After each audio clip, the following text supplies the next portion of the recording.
Batterdays. Batterdays.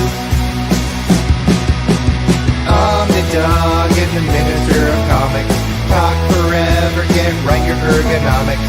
Taking questions from the chat. With a name like that, you think they talk more about the bat.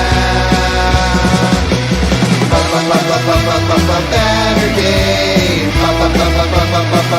Batterdays. Batterdays. In the Batcave. Heyo, welcome to Baturdays in the Batcave with the return of the Minister of Comics. So that theme song was actually relevant and was telling the truth that we would be talking to the Minister of Comics. Yes, exactly, Harvey.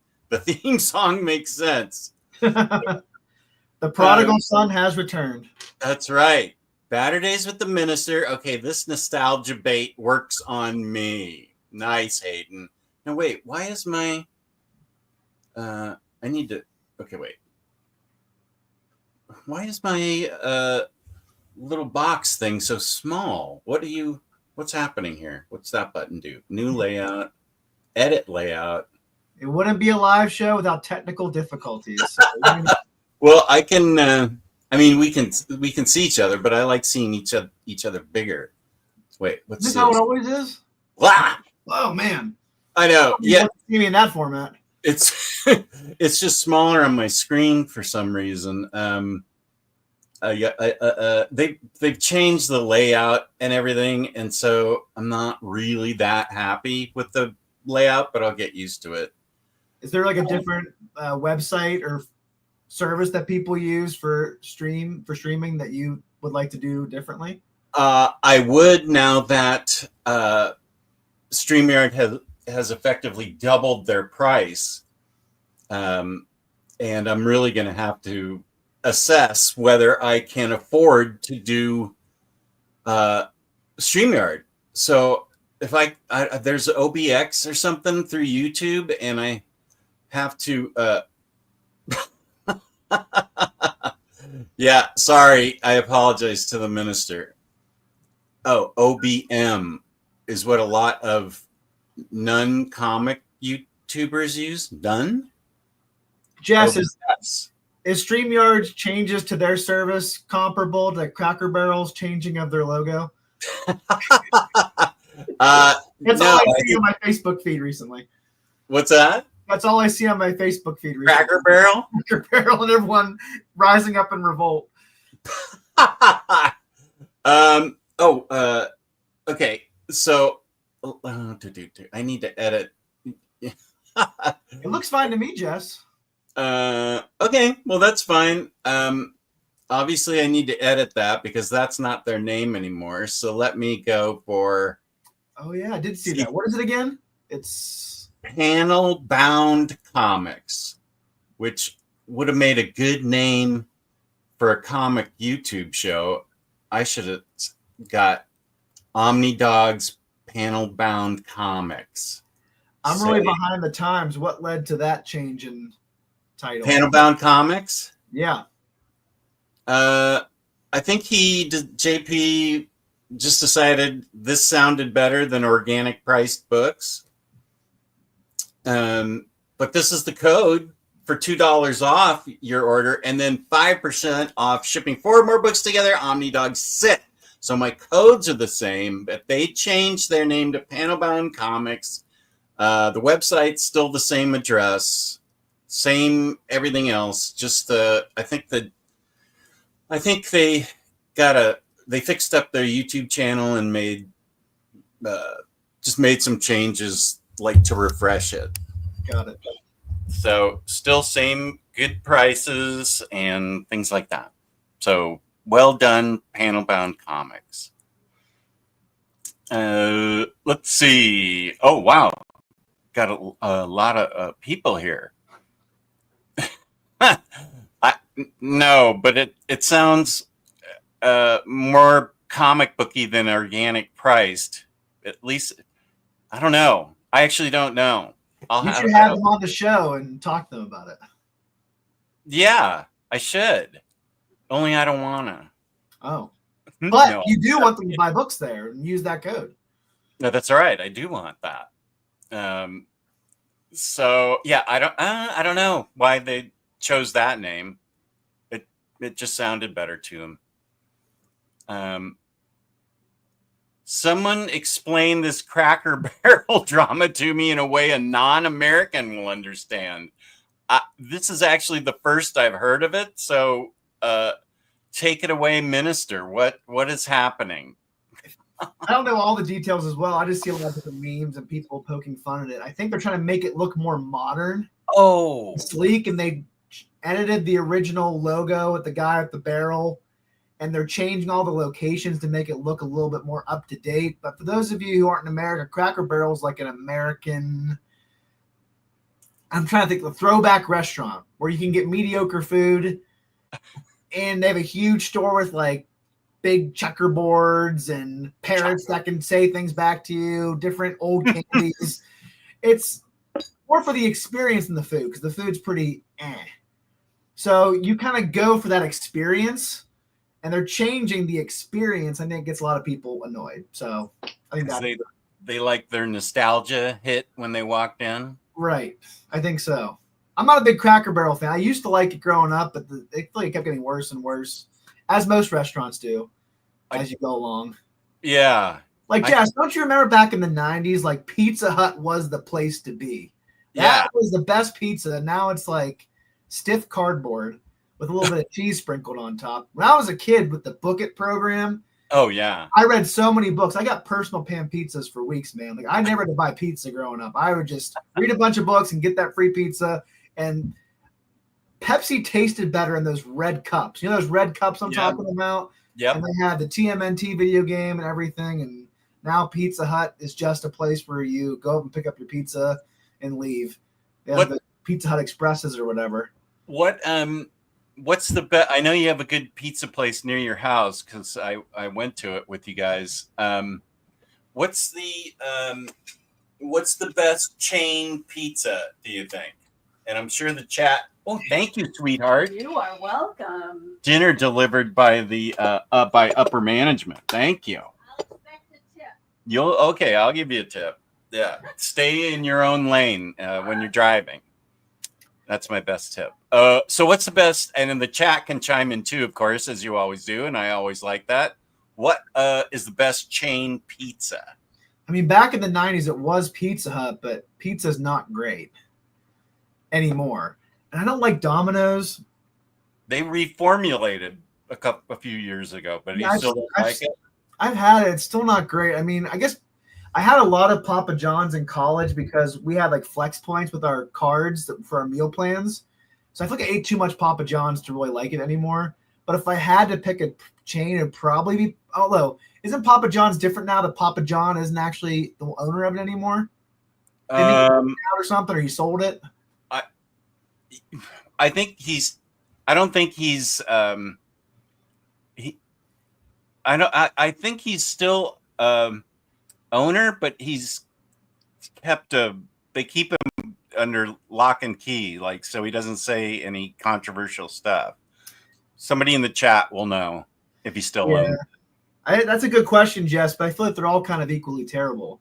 I feel like pizza is like maybe like a local chain, or it's like a hole in the wall restaurant. Because all my favorite pizza places around here have maybe a couple stores in Pittsburgh or one location. They're not really chains across the nation or the world. Let's see. Domino's, Papa John's, Pizza Hut. Do you have Bocelli down in DC or down in Alexandria?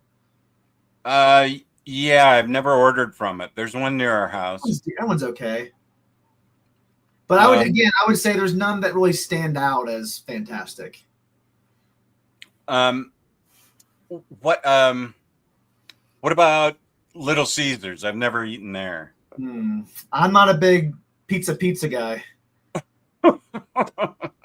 I'm not a big it's the hot and ready. It's $5.99. It's probably more now that inflation's so terrible, but I mean, it's cheap for a reason.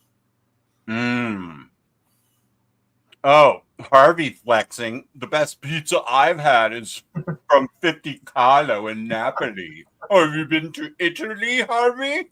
Okay. Oh. You sound like Dr. Evil for a second. Well, I have to shout out Joey. Thank you very much for the super chat. I appreciate it. Are you getting more of those lately? You're getting 2 of them. What? Yeah. Thank you, Mr. Tex. What is the sticker of? Now Jess is rolling in the big bucks since I left. He's been rolling. Yeah, man. You got money to burn now. Think you've been to. I know that sounds like you. 50 Kalo is great. Oh, think getting in on the flex. I do agree with Noir Wolf. Jet's Pizza is fantastic, but it's not like a nationwide thing. There are a lot of different stores, but there's none up in my area. When I lived in Louisville, Kentucky, they did have some stores there, and I've seen some in North Carolina. Maybe they've expanded their reach, but I was thinking more of like one that's almost in every other state, right? Yeah. Jet's Pizza is great because it's like the Detroit style pizza, which I really like. Oh yeah, I've never had crunchy that. In the rectangles or square shapes, really good. Yeah, I haven't got Jets. I don't think there's any around here. Have you ever gone to Chicago for deep dish, Jess?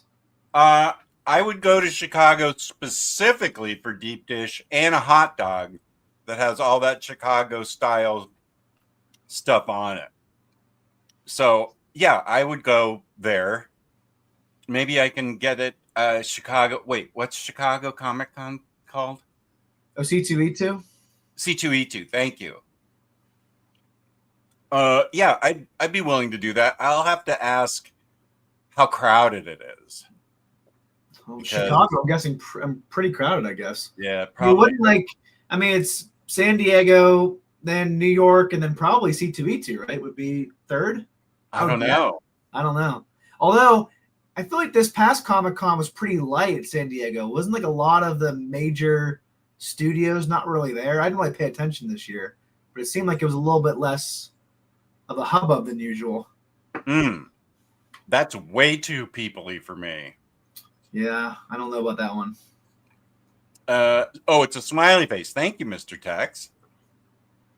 Yeah, and Think has also been to 50 Kalo. So nice. What's that? Yeah, Think gets it. Think the viewer Think has also been to this Napoli restaurant in Italy. So good for both of you. Jeffrey, thank you. Good to see you guys. That's awesome. We do have a new player in the game, and that's Matt H. Matt, can you take this picture that Jeffrey has here from Pulp Fiction and do your magic with me and Taylor? I was just watching that movie the other day. Oh, were you? That's one of my favorite movies. Same, me too. That's the kind of movie that every time I watch, I always have a smile on my face the entire time.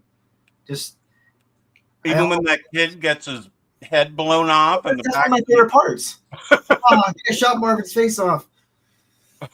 That's one of my favorite movies. Yeah, same. My favorite Tarantino movie is Once Upon a Time in Hollywood. That's my second favorite. It's just hard to beat Pulp Fiction because of how long I've watched it. For 20 years. I do love Once Upon a Time in Hollywood. It is a movie that really sticks on you. I still need to read the novel version that he wrote. I still haven't read that. Of Once Upon a Time? He wrote a novel version of it. Oh, I didn't know that. You know how back in the 80s and 90s there was a lot of novelizations? He wrote it like a novelization of his movie. But he has it from different perspectives, adds different scenes. I still haven't read it, but I really want to. Well, did you hear they're doing another movie, Jess, with Cliff Booth, Brad Pitt's character? It's written by Tarantino and directed by David Fincher. They're making it right now. Oh, wow. It's called The Adventures of Cliff Booth. I will definitely watch it. It's going to be on Netflix, so you can watch it right away. Do you think that Netflix made a critical mistake by letting Mike Flanagan get away? I mean, now that Amazon has them now, I think. And I think I still haven't been able to see Life of Chuck because they didn't release that nationwide. I couldn't find it anywhere really close to me. I haven't seen that one yet, but I know he's working on the Dark Tower Stephen King series. Mm-hmm. I think he's making the next Exorcist movie too, if I remember correctly. Mm. I think he's doing like the rebooted version because the last reboot didn't work out very well, apparently. I don't know. I do think they shouldn't have let him go. That's a pretty big fish for their pond. I thought he did a great job with Midnight Mass. Haunting of Hill House is one of my favorite shows maybe ever. Yeah. Haunting of Bly Manor wasn't as good, but I feel like it's kind of slept on because it couldn't live up to the first season. Mm-hmm. It's an anthology, so different characters, different people, but I still thought it was well worth watching. I haven't seen it yet. I love Dr. Sleep. I still have to watch that. Oh, that's a fantastic, especially if you watch The Shining and then watch Dr. Sleep. The cool thing about Dr. Sleep is Stephen King famously hates Stanley Kubrick's The Shining, right? Right. Mike Flanagan was able to have it be a sequel to the book and the movie in a way that Stephen King was happy with it. So it was like an ode to the original Shining, but still honored Stephen King. And so he really threaded that needle really well in that movie. Okay. Yeah, I really, really want to see it. I just saw maybe my all-time favorite TV show, Andor. Oh, yeah. I tried watching the first season, couldn't get super into it, but I need to try it again. Oh, wow. I binged it. For me, that was binging, like from episode 5 of the first season in 2 days, and then I watched it all in 2 days. So that's a lot for me. I know millennials out there, you guys can stay up for 24 hours and see everything on Netflix that you can possibly swallow. But I loved Andor, and then right afterwards I watched Rogue One, and which I really liked when I saw it. But Andor makes it such a different movie, because Andor's character is in Rogue One, and it just goes at the end of Andor. It just goes right into Rogue One. It's so great. I think the hard thing for me was I appreciated Rogue One, but it was a prequel, so I knew everything that was going to happen. And then now Andor is like a prequel of a prequel, so I kind of know what's going to happen with him. So his character arc seemed interesting because I already know where his character is going to be. So prequels are a tough proposition sometimes. There's only so much you can really do. This one exceeds your expectations by the heat of 1 billion suns. It is so great because it shows what kind of person Andor is, how he gets to his decision to join the rebels because he was fighting it forever. He's just like a hired gun. The acting, especially by the women in that movie, all of them, whether they're on the Empire side or the Rebellion, they are such strong female protagonists and so well acted. That's what blew me away, is just how great the actresses were. They just, I just can't say enough about that show. That's easily my favorite Disney Plus show. And I say that as a person that loved WandaVision. I've even got posters of prints, rather, of WandaVision and stuff. Okay. So here's Craig with the important question. Craig, I haven't seen you in a while. It's good to see you. Does pineapple belong on pizza? Well, Craig, I think if you like pineapple on pizza, you belong exactly where Prison Mike belongs, as seen in your little picture there from The Office. You belong in prison if you like pineapple on your pizza. I just don't get it. Not a fan. It's like anchovies. Fruity pizza? No, I just don't think I want that mix. It's like anchovies on pizza. Don't get it. Oh, hey. Whoa, hold it. Anchovies are a perfect topping. If you like salted fish like I do. Anyways, on to the next question, though. That one landed with a thud. Just like the question would if you asked, who all wants anchovies in their pizza? Let's see. Hey, CNSS, welcome. Every chain sucks. Minister's correct. Is Harvey Picar's ghost? Is that Psycho Cleveland? You got it. Okay, because I can just tell by the capital letters that nobody else talks that way in the world. And the opinions. Yes. And slander. Not slander. Like calling people morons. That sounds like him. Great to see you, Cleveland. Now they know it's you. He needed to change his name because somebody was trying to dox him as Psycho Cleveland. All right. Well, glad to see you're alive and well in a different form.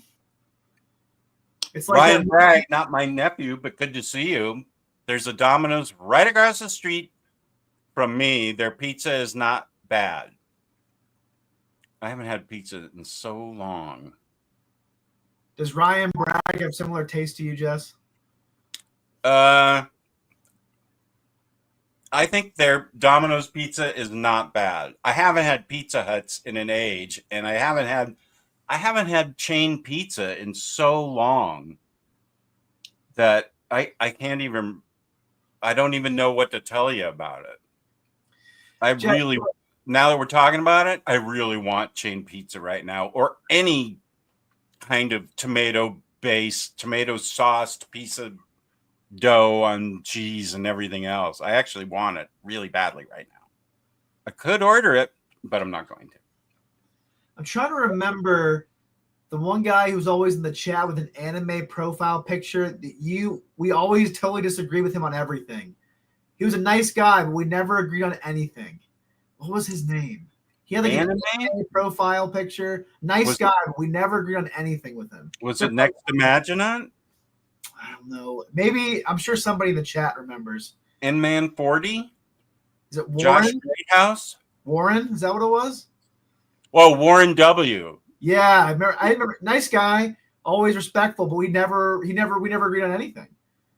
No, I'm sure on the next Marvel previews, Marvel solicits on very fine condition, he will be there and he will be making ridiculous choices.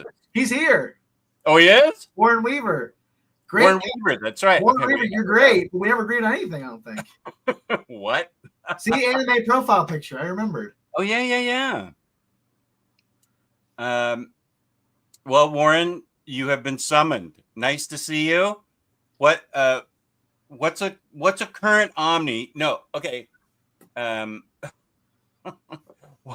What's the omnibus you're most looking forward to till the rest of the year? What omnibus are you the most excited for? Warren, you need proper modulation. That's a Stern Show reference. Whoops. Speaking of Harvey Picar, I was just randomly the other week watching when he was on David Letterman. Oh, the original appearances? Well, he had a couple, but there's one that was particularly hostile when he was almost trying to fight him, right?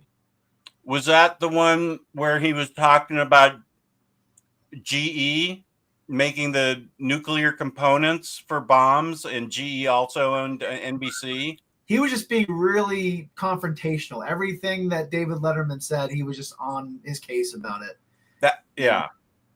That was his thing. Was that the shtick, or was it actually they were actually mad about it? He was his real self. He didn't amp up or lower anything. He just went in there and just was himself. And he was pissed that David Letterman wouldn't say anything agreeing with him. This was, the one show that they had that he was disagreeable. GE had just bought NBC, I think a couple of years earlier, and GE, one of their subdivisions, made components for nuclear weapons. So he was all up in Letterman's grill about how he could let this happen, and so on and so forth. Is there a specialty pizza either of you never thought you would like until you finally tried it? Mine is chicken Caesar. I never imagined a baked salad could be so delicious. A specialty pizza. I'm trying to think of a pizza I've had that was out of the ordinary. I never thought. Craig, regarding the pineapple thing, it's your pizza, so you can do whatever you want. I have had it once with Canadian bacon back in 1977, right before graduation. So, I can't think of specialty pizza like chicken Caesar. No, I don't think so. Where did you get that? Was it like a snooty restaurant or just some hole in the wall pizza place? For Doc Elevator, it's the Jonah Hex Omni. I agree with you. That's very exciting. Here's William Lee. What up? What up? Good to see you. Spooey, I am back for another Saturday with the stream in the background. He's at work. Oh, yeah. I know that on YouTube. Where is that, Harvey? Is it like on Netflix or the NBC website? Because I know there's a compilation of all his appearances. I'm sure you can find it on YouTube. Yeah. Brubaker and Phillips' new criminal book, The Knives, is set to come out September 9th. I thought it was next week, but I'm really behind on stuff. Who knows? I'm probably totally wrong. Okay, I will, Harvey. Oh, here's Matt H. You see what he does? Yeah. Here you go, Jess. Sorry it took so long. My tablet is running really slow. He will do like 10 of these, and all of them happen in like a minute. He's a great new viewer. Michael, good to have you here. I really respect Picar for taking that stand with Letterman about the connection between GE and nukes. What year was that? Was it like 93 or something? When was that? James Abel, I think it comes out earlier than that, but that's the Amazon date. Usually the Amazon date is a week later. Let me look at my collected editions chart. Let's see. This is the last week of August, right? Oh, the NAM's coming out. Turtles, Kanan, the Sheriff of Babylon, New Gods, standard hardcover. Oh, yeah, it's supposed to come out this week, which would be August 25th, 26th, 27th. Yeah. So there you go. You're right, Min Ister. I thought I saw that somewhere, but I'm sure September 9th might be the Amazon day because they get it 2 weeks later. Yeah. Josh is excited for Nam, Warlock, and Hex. I agree with Nam and Hex. I don't know anything about Warlock. Unless it's Warlock from the X-Men.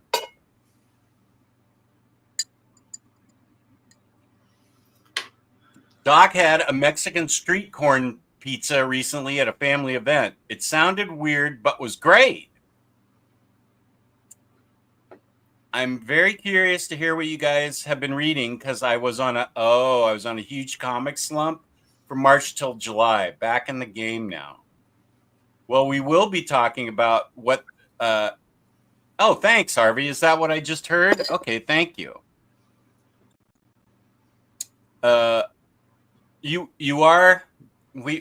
We plan on talking about some books the minister has read, but that will be a tangent from talking with the chat. We don't usually talk about the topic sometimes at all. So people always jump out if we talk about the topic or actually comics. We lose like 20 people whenever we talk about the topic. Jess, I've been crossing a lot of movies off my crime movie list. I got to see if you've seen all these and what you think about them. Oh.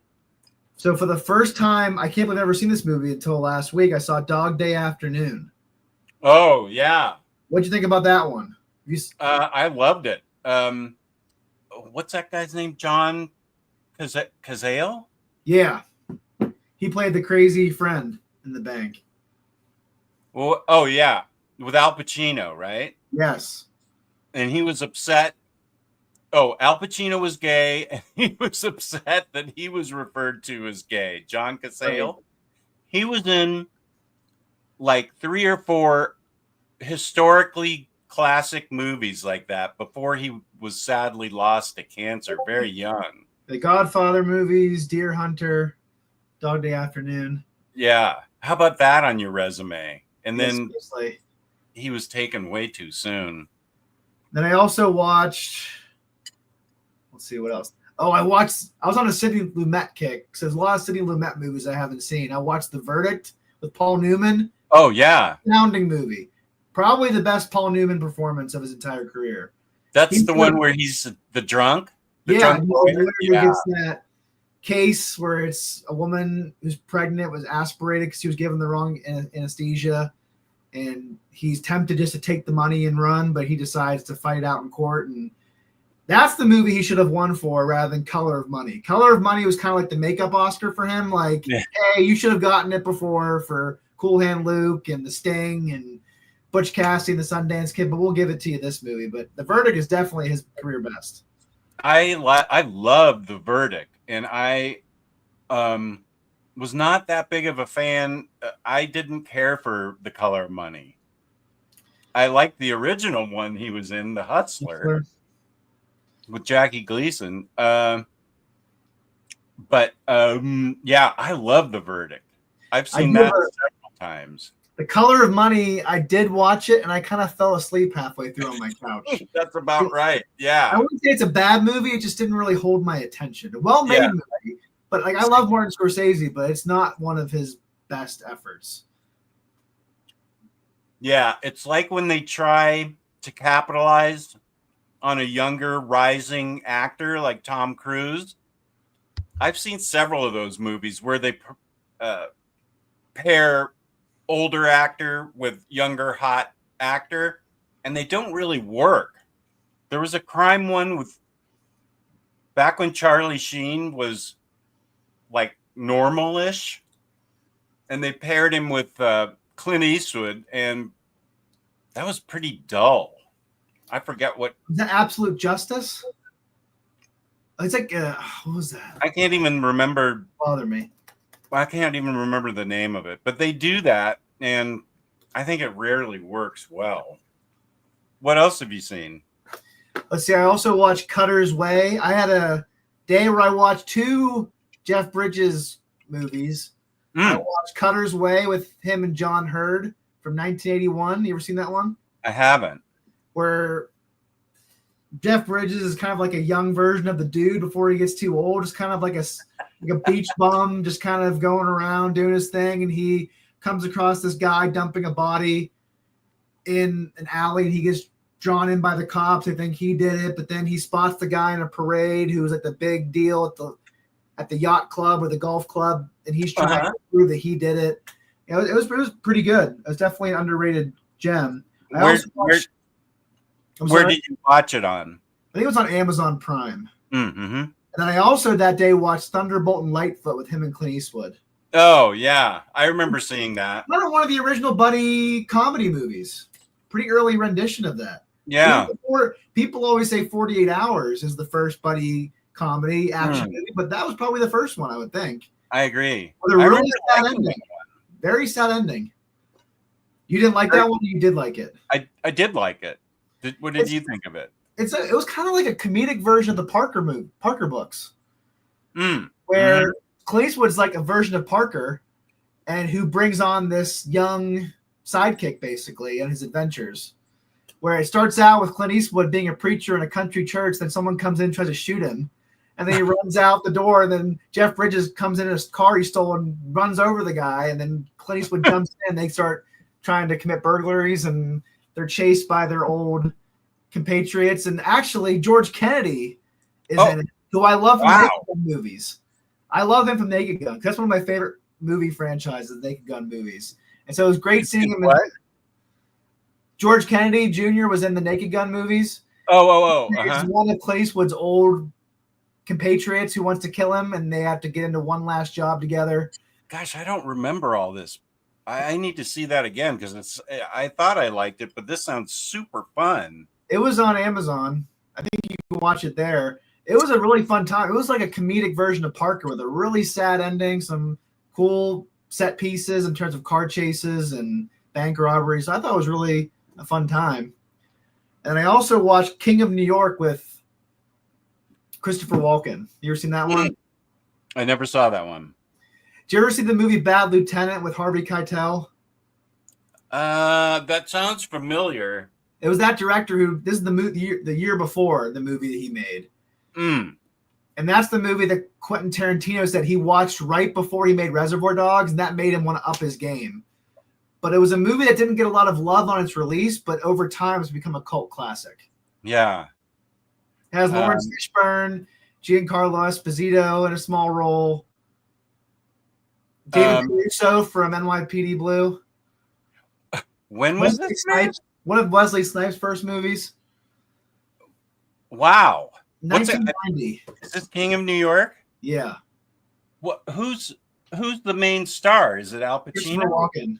Christopher Walken's like a drug kingpin who gets out of prison. He's trying to retake everything and trying to like take over all of New York. And there's these cops who want to stop him, and they're willing to do whatever it takes to get him off the board. It was a good movie. It's very violent, very over the top, very, very different. It's definitely not everybody's cup of tea, but I think you'd enjoy it. Well, we love our violence. Right. So those were all the crime movies I watched recently that I really enjoyed. How about horror? Have you been watching any horror? I did see Weapons. Right. I don't want to say anything, though, because you haven't seen it yet. I haven't. But I'll just say if you like Barbarian, I think you'll enjoy it. It's hard for me to say I liked Barbarian. That was one of my recommendations for you because I saw it in theaters. You were the first person to recommend that movie to me, and you were the person that said, "Don't watch any trailers, don't know anything going into it, just go into it blank." And I feel like it took me 2 years to see that movie, and I think I just saw it last year with Longlegs. I haven't watched that one yet. Sorry? I haven't seen that one yet. I watched those both back to back for my show with Jessica Ashcraft. She's a big horror fan and Superman fan. I think that was one of the most unsettling movies I've ever seen. Barbarian. It was just so different. I can't think of another movie that was like it. It was just all of a sudden it kind of changes and becomes a different movie halfway through. And I don't want to say anything about Weapons, but I can't remember the director's name, Zach Kruger. I can't remember exactly what his name is, but it's best to see his movies blind without knowing anything. Try to avoid trailers. Try to avoid anything. Just go in with an open mind. And like a Barbarian was a random thing for me. I had a free rainy day ticket because I went to go see Top Gun Maverick that year. And for 40 minutes, the picture went out. We were all just sitting there waiting. They gave everybody rainy day tickets, to go see a different movie another day. And so I went to go see Barbarian on a whim because it looked interesting, and I didn't know anything about it. And it was just like, this movie's crazy. It's insane, but it was entertaining. Yeah. And it kept me interested the entire time. Yeah. Oh, yeah. It lives in my head forever. Let's see how far. I'll tell you it's highly overrated. Honora, which was annoying. I would say the movie that reminded me the most of Barbarian was probably Don't Breathe. Oh, yeah. There's some similar crossover things there, but those were two movies that were very unsettling because they could happen. Yeah. That Don't Breathe. For some reason, I watched it on my laptop. And it was so tense. And it was so hard for me to breathe. I was shaking at the very end of it. I could not. I couldn't collect my thoughts. I just sat there, just in my seat for like an hour, trying to collect myself. I love that movie. It's a great movie. But man, is there tension in that movie? Just from you never know where it's going to come from, where the tension builds. It's amazing. I heard the second one wasn't very good, so I didn't check it out. Oh yeah, I wouldn't want to see the sequel. I like how it was just the tension was just amazing. Yeah, horror sequels are always a tricky proposition. Yeah. This is an opinion. Let me tell you, Harvey, that's an opinion. Just recently watched the first Men in Black movie, just for awesome nostalgia feels. First time in years ago, I cheered for Will Smith. As I get older, Tommy Lee Jones is my spirit animal. Oh, God. Taylor and Silent Jess. Wow, that's really going back in the files for you, Jess. Have you seen that picture? I don't know. I've seen some pictures of you when you're younger that you've shown before, but I don't know if I've seen that one in particular. I might have. That's where the velour shirt is open to like down here for some reason, and my hairy chest is. I'm wearing a necklace of some type. Good for you. The guy who made Barbarian Weapons is making a Resident Evil movie, so I can't wait. I've never really played any Resident Evil games really growing up. That wasn't a franchise I was drawn to, but I will go see it because he's making it, because he makes really good movies, so I will see that. George Kennedy petitioned for the role in Naked Gun after he previously wanted to parody himself from the airport films in Airplane and wasn't able to, and the studio wanted an Academy Award winner. What did George Kennedy win an Oscar for? Well, the thing that franchise got right is they didn't hire comedians. They hired serious actors who delivered it with the utmost sincerity, and that's why it was funny. Yeah. Leslie Nielsen was perfect. And then his movies steadily got worse and worse and worse as he went on. There were some ones that he did that weren't the best. Mr. Magoo. Mr. Magoo is no good. Warren, we agree on something. Uncanny X-Men by Bendis, Jess. I'm excited for that this year. Awesome. I definitely like that book. So Warren and we agree on something. That's amazing. Wow. Or New Avengers 2, that we've been waiting 15 years practically for this book. Kenny, anything with Clint Eastwood in it, I will watch. What do you think is the best Clint Eastwood movie? Oh my gosh. Been wanting to watch King of New York. Here's Heroing 2.0. How's it going, buddy? Here's Hondo. An excellent documentary on YouTube. 1982 best. Oh, I've seen that. I think you told me to see that. Yeah. How it had so many great movies. Also, Blade Runner was that year too. Oh, was it? Oh, yeah. E.T., The Thing, Road Warrior, Conan, The Barbarian, 48 Hours. Wow. My favorite. Conan might have the best movie line. One of the best movie lines from Schwarzenegger. Oh, yeah. You have that memorized. Let's hear it. Conan, what is best in life? I forgot. What is it? It's to crush your enemies, to see them driven before you, to hear the lamentation of the women. Hear the lamentation of the women. But my favorite is always from Total Recall. When spoiler alert for a movie that's 35 years old. When Sharon Stone ends up being not his real wife, like she's trying to kill him, and he finally gets the drop on her, and she says, "But we're married." Consider that a divorce. That's my favorite Schwarzenegger line. But anyway, Jess, what's your favorite Clint Eastwood movie? Clint Eastwood movie. I really, really loved Pale Rider of his cowboy movies. And what's the one where I did like this movie, but I didn't love it as much. I have to say, I'm a sucker for Hallmark Channel movies, and so Bridges of Madison County, I mean, was really great. I was captivated and sobbing at that movie. Let's see, Pale Rider, Unforgiven. I get why that won an Oscar. I don't know if it's my favorite. Let me think. What else? It might be the first Dirty Harry. That's probably my favorite. Yeah. That's such a class. I mean, it really has set the standard for that style of crime movie and cop movie.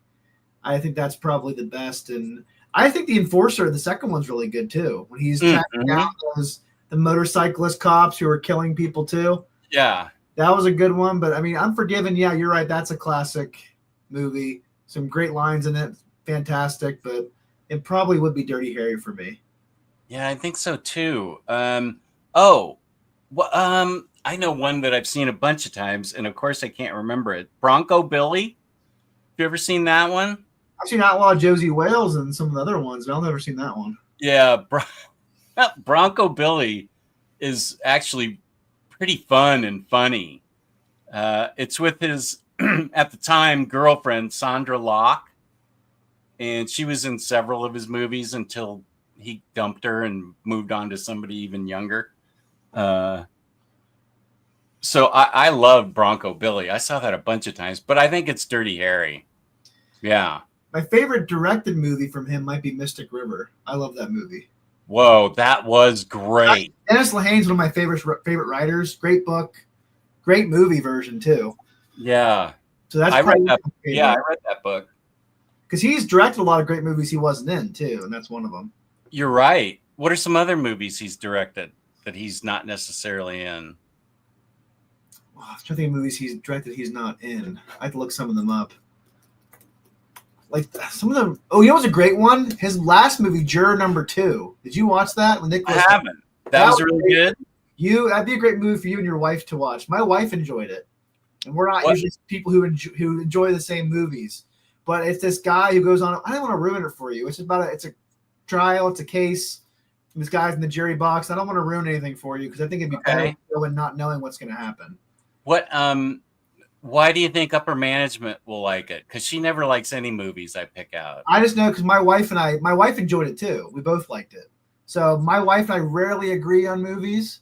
So whenever we do find one, I say that couples who normally have the same issue that we do, maybe you should try this one because we both like it.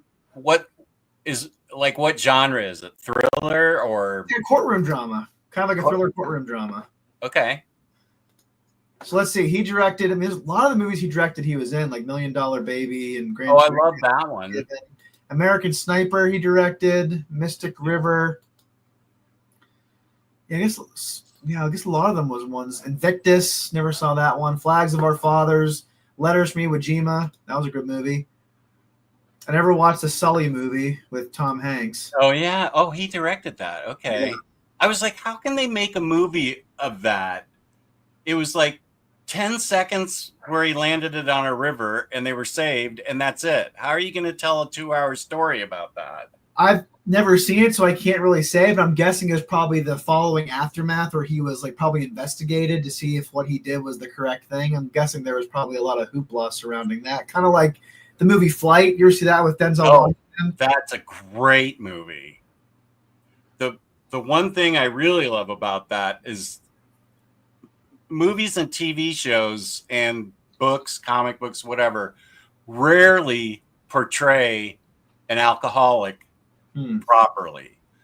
And that's the best movie depiction of an alcoholic in recovery that I've seen. And so, I mean, besides Denzel giving a great performance, it was the most realistic, true to life portrayal of that. Yeah, Denzel's always great, even in movies that aren't great. Like he never gives a bad performance. I really, really want to see Equalizer 1 and 2. Oh yeah, those are good movies. I mean, you know what to expect. Just Denzel Washington just killing a bunch of dudes. That's a great. It's like Man on Fire, right? Great movie as well. I need to see that too. Oh, you'd love that one. There's some great moments in that. I watched a Denzel Washington movie last week. He was great in it, but I did not like the movie at all. And so I hope it wasn't Inside Man because it's a good one because it's another Spike Lee movie. Spike Lee is very hit or miss for me. I love his movies, right? I just don't. He Got Game. You ever see that one? I know the name of it, but Denzel's in prison and he gets to have a reduced sentence if he can convince his son, who's like the #1 prospect for basketball, to join this particular team where the governor is at his alma mater and he wants him to play there. If he can convince his son to sign a letter of intent to go there, he'll get a reduced sentence. And there was an actual basketball player who played his son. I can't remember his name, but the basketball player was an actor. I mean, he tried his best, but it's not a good actor. Oh, and you see movies where the music kind of ruins the movie, where the music is so out of place and so not in line with what the movie's about. Yeah. I was watching the movie and I thought, are they punking me with this music? This does not belong in this scene. It was overly schmaltzy and totally not fitting with the overall purpose of each scene. It really threw me. I'm like, Denzel's great in this movie. Everything else is way off. The music in particular was really messing with me. I'm like, there's no way this is the real music they put in the movie. But it was. I had that experience with a movie Kelly and I watched when she was, I don't know, maybe 10. She really liked Amanda Bynes, and I'm trying to think of what the name of the movie was. But daughter or something? I think she was rich in it, but I can't remember the name of it. But the part that messed with me was she's going to London and she's in the back of a limo and seeing London, and it's like happy and upbeat and I don't know, maybe romantic or whatever. And they started playing the Clash London Calling, which is a dystopian apocalypse movie that is completely scary. It one of the best songs ever. But I was like, what? Why would you put London Calling in this scene? And it was right after the Parent Trap remake with Lindsay Lohan, little Lindsay Lohan. And she arrived in London and they played There She Goes by The Laws. And that was way more appropriate than London Calling. When you see a really bad score or soundtrack, it really makes you appreciate great scores and soundtracks because they don't draw attention to themselves. They make the movie better without you even really noticing it. But a really bad score really shows you how important music is to a movie.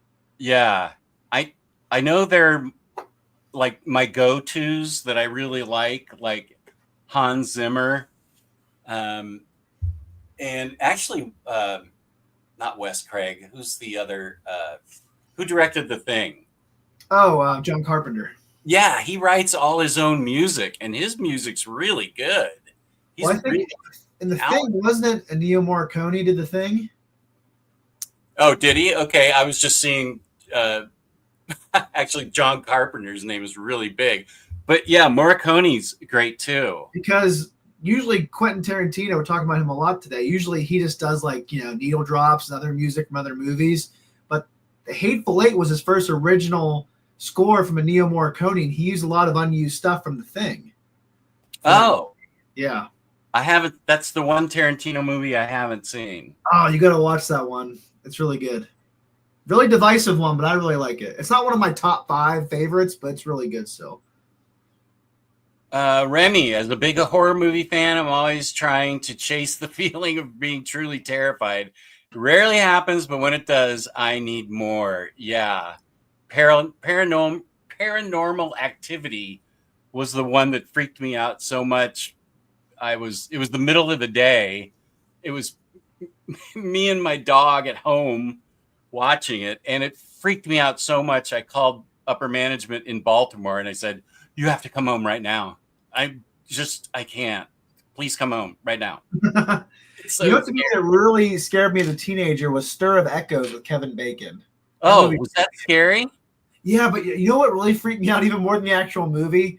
Like, it was one of those times where I was falling asleep, like during the credits, where I finished the movie and fell asleep, and then I woke up to the movie menu on the DVD, and the movie menu was freaking me out. Like, it was just like, oh my gosh, this is freaky. Wait, what movie was that? The Stir of Echoes with Kevin Bacon. Stir of Echoes, yeah. The DVD menu even freaked me out when I woke up after the credits came over. But even the movie itself was still pretty freaky when I was a teenager. I haven't seen it. I'm going back in time. Ham, pineapple, and jalapeno. Chef's kiss. Pineapple on pizza is my go-to choice. Okay, that's why he... And Harvey replied with a Howard Stern quote, and Greg said, good to see you too. Oh, here's Schwackham. How are you doing? It's great seeing the minister back in action. Glad I stayed up a bit late to be able to say welcome back. Thank you, Joachim. Good to hear from you. Pineapple on pizza is a hate crime. Hawaiian pizza is so good. Pulp Fiction is my number one for single movie. Say what? It's your favorite movie? I can see why. Munin chiming in, likes pineapple.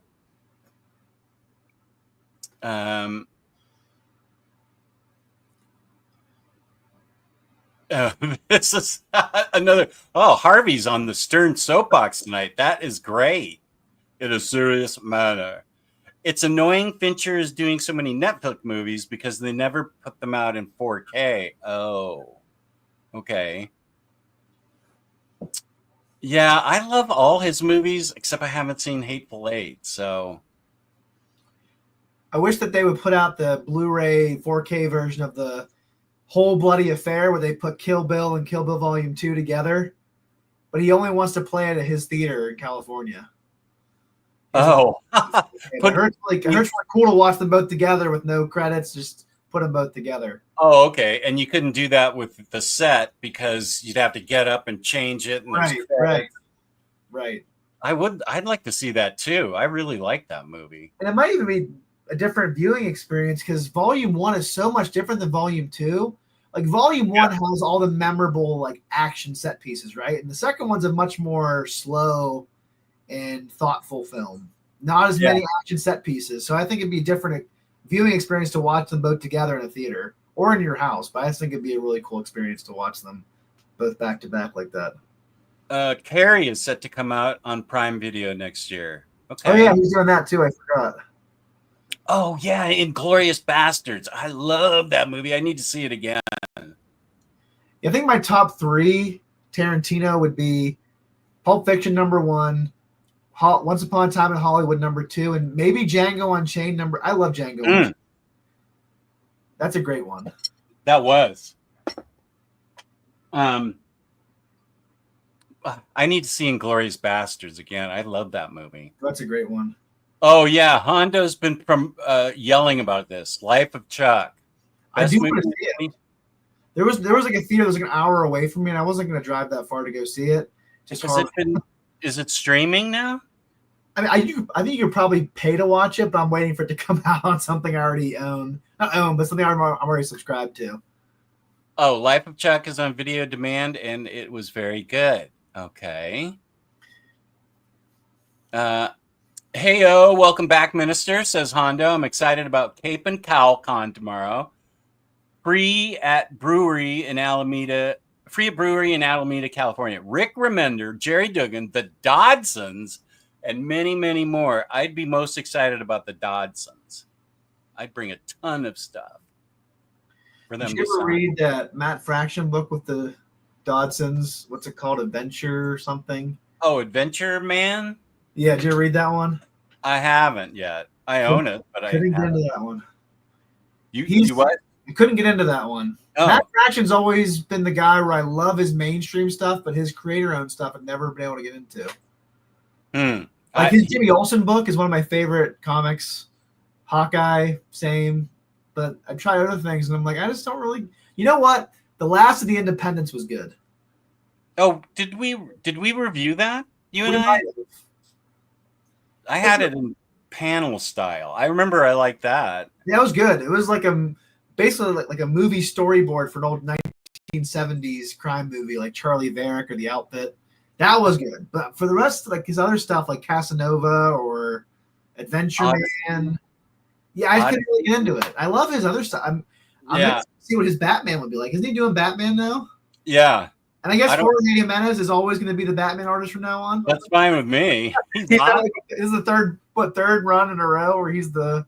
Has that ever happened before in a mainstream comic where an artist keeps doing the book continually with different creators like that?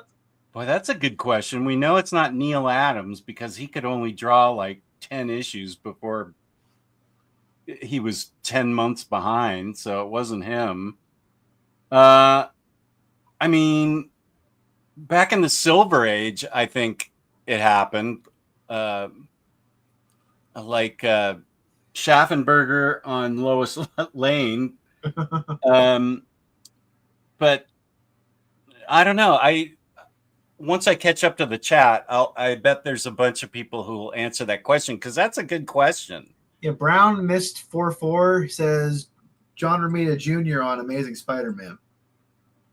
We said artist though.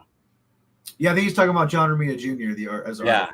Yeah. So, anyway, I don't know. It's interesting. I can't think of somebody who usually does. That's usually a rare thing. Usually they stick with the same creator nowadays. Yeah, you're right.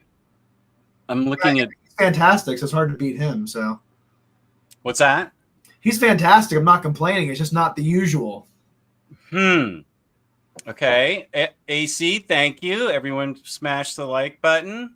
Batcato has entered. I was just having a discussion with him on Discord, my Discord, about what books I needed still. I've got Snyder and Capullo's New 52 Batman, and there are 4 standard hardcovers that are needed to fill in the complete story. And so he sent me what the books were, and I'll figure out with him where they're supposed to be read in this scenario. He sent me a reading order thing, but I was like, just tell me where the book is that I'm supposed to read.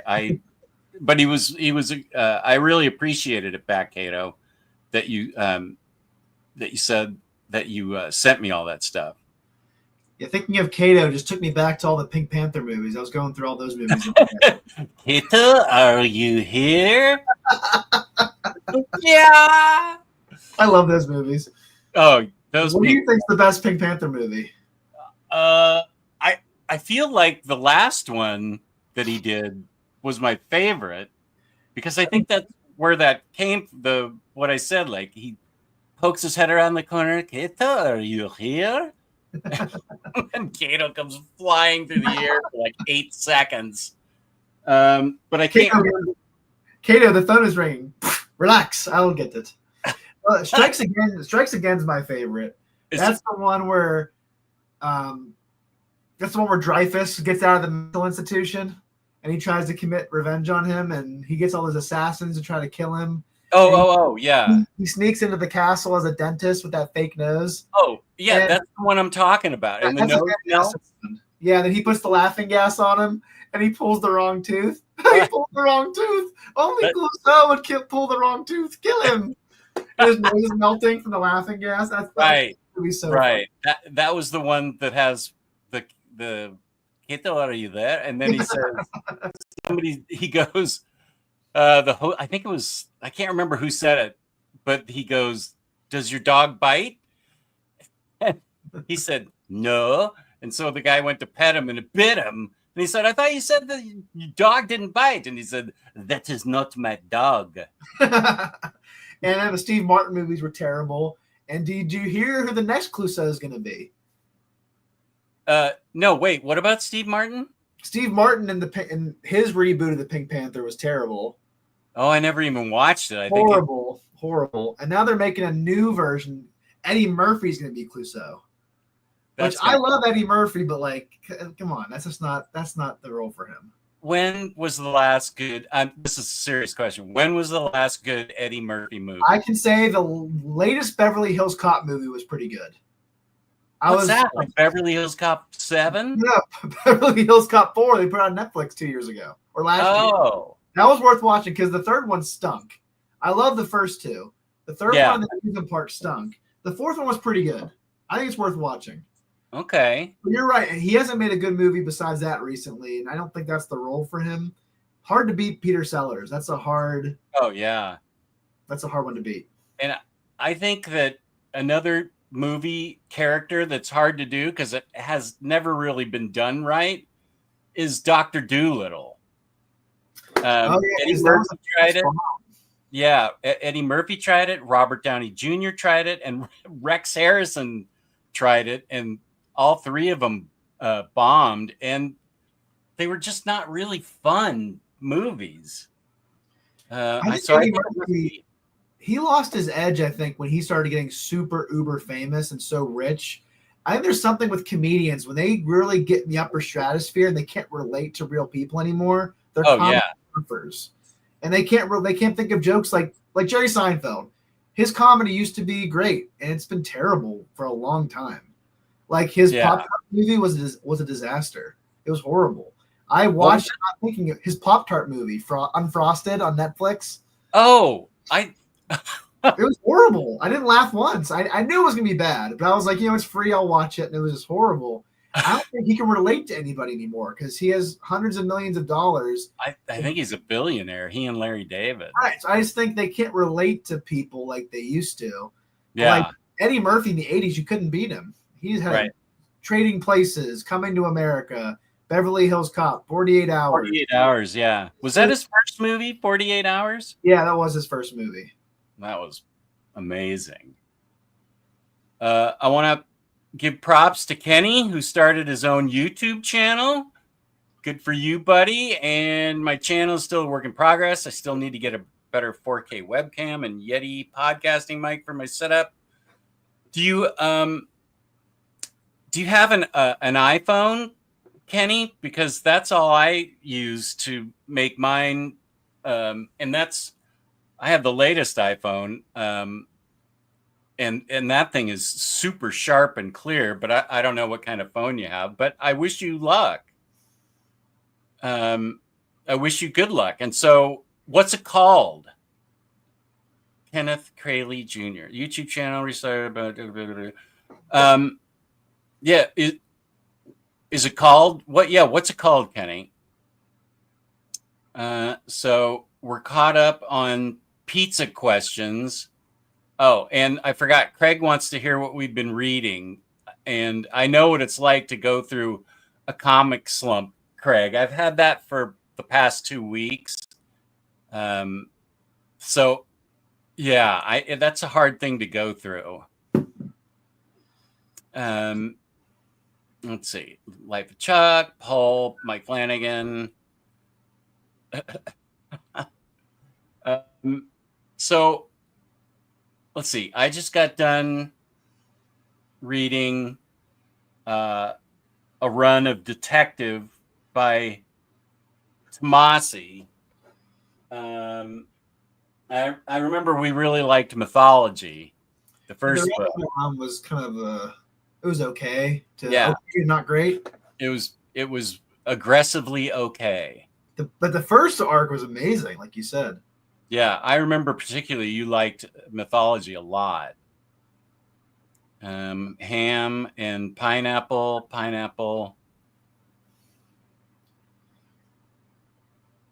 Domino's thin crust is okay. Okay, that's good to know. Michael, hey, welcome. Hello, everyone on stream and in chat. I hope everyone watching and on stream are doing well. If not, may things get better for you. Peace and love, Michael. That's lovely. Appreciate that. Oh, is that what happens when you do this? No, it didn't happen for me. Yeah, you're in a Mac. You can do it too. I don't know why. Maybe it's not updated. When was what's your operating? Does Spock work? No, the Dazzler effect works. I wonder why it's not working for you. I guess I'm not as cool as you, Jess. I feel like a moron over here trying it. Let's see. 2 does something. I think confetti. Yeah. It's like whenever you try to sing and you're immediately off key and your voice breaks. It's just like, oh, okay, never mind. Okay, so Warren, Chicken Caesar, Jonah Hex. Yep.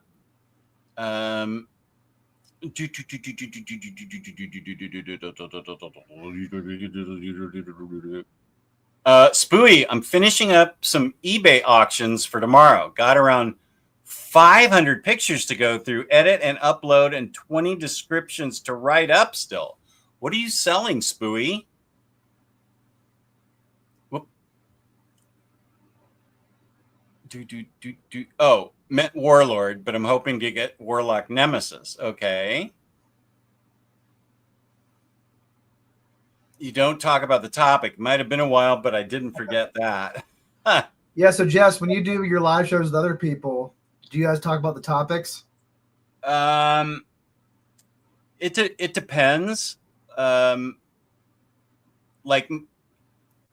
Generally no. At least the first half hour to 45 minutes are like about ice cream or something. Okay.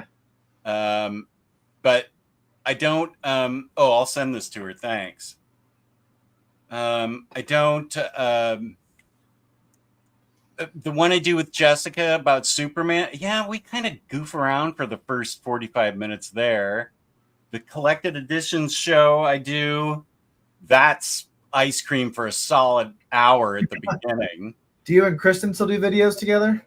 No, she gave birth last year. I feel like her daughter's 1 now. Oh, wow. Starting to walk. She is super cute.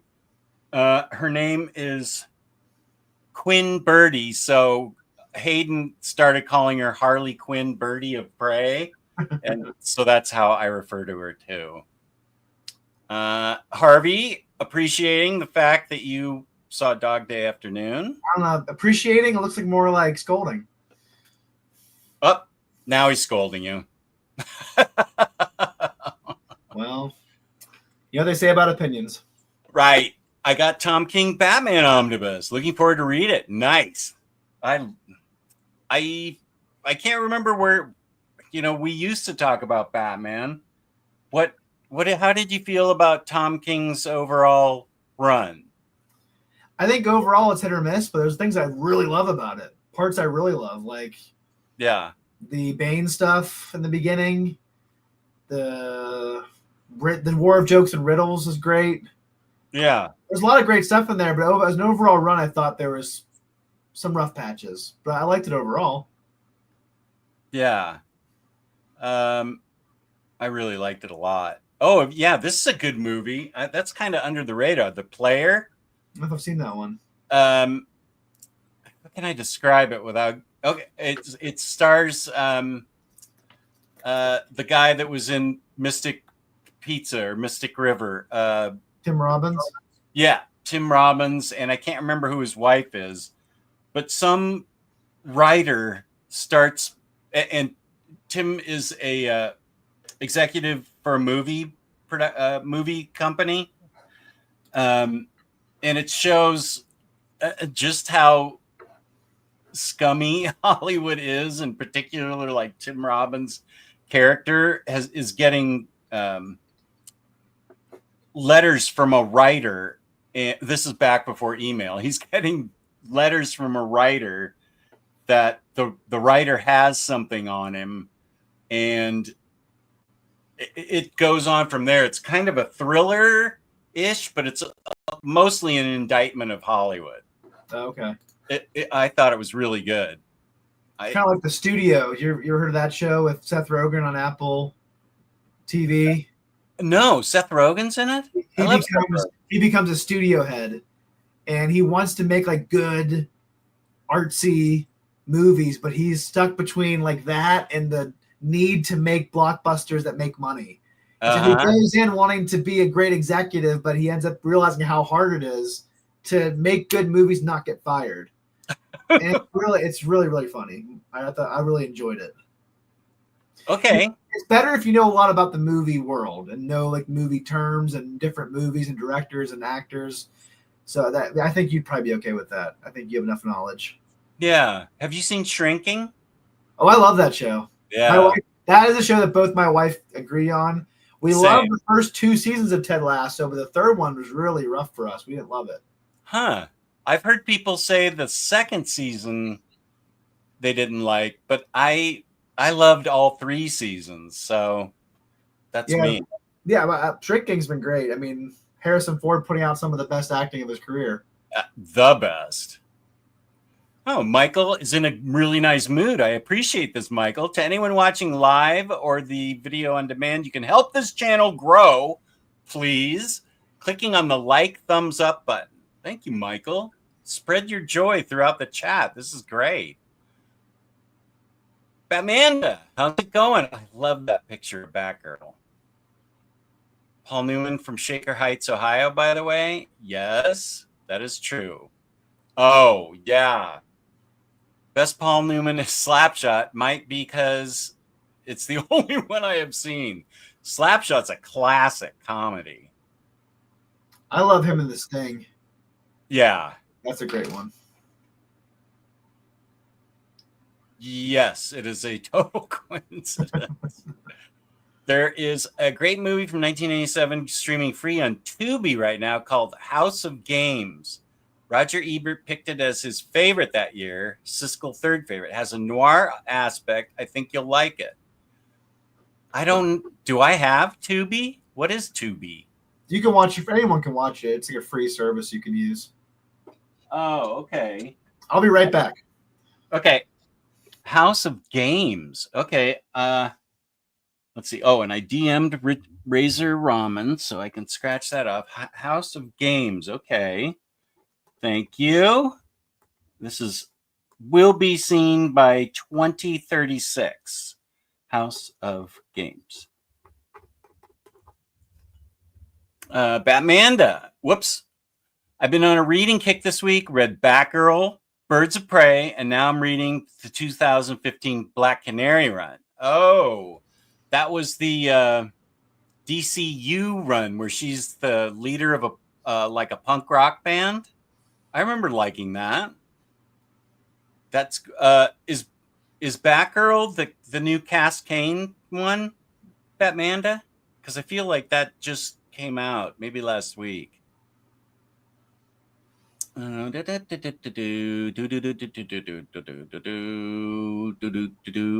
I don't think, Craig says, speaking of Naked Gun, oh, you saw this, right? With Liam Neeson? Hilarious. I loved it. And I'm a huge Naked Gun purist. I love the original, so I went in very skeptical, but I laughed the entire time. And the whole audience was dying laughing. I thought it was hilarious. That's great. Just if you agree with Warren, then you know you're in the wrong. Not all the time. Every once in a while, we do agree. Oh, yeah, Planetary. That's one of my favorite books. Craig, you're breaking your slump nicely. Here's a prayer. You love that pray? So grant me one request. Grant me revenge. And if you do not listen, then to hell with you. He has some great ones in Commando, too. Remember how I told you I'd kill you last? Oh, because I like you? I lied. What was the other one? He throws the steam pipe in the guy. Let off some steam, Bennett. Have you all seen Things to Do in Denver When You're Dead? I feel like that got good reviews and I wanted to see it. Clint Eastwood, Good, Bad, and Ugly. Yeah. Tom Hanks talking about how Clint Eastwood treat actors like horses is amazing. Sandra Locke directed the movie Impulse that I enjoy. Nice. Okay, Harvey's yelling about stuff. Oh, yeah, Midnight in the Garden of Good and Evil. I enjoyed, but can't watch again because of who stars in it. I remember reading the book. The book, I think, was better than the movie. Okay, Harvey's still yelling. Equalizer's really, really well done. Man on Fire. Let's watch it now. You need to watch Man on Fire, just that's a classic Denzel movie. My favorite is Inside Man. That's such a great movie. That is a great one. Clive Owen. Really great. I just watched Devil in a Blue Dress again recently. That's a great movie as well. Oh, yeah. That's like set back in the 40s. Yeah. Did you ever read Walter Mosley?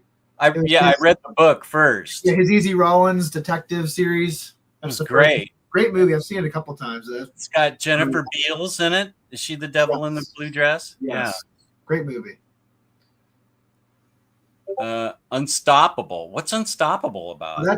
You'll like this one, Jess, because Chris Pine is with Denzel Washington on an unstoppable fight. Oh, The Train? Yeah, that's a good one. Clint Eastwood directed that? No, that was Tony Scott.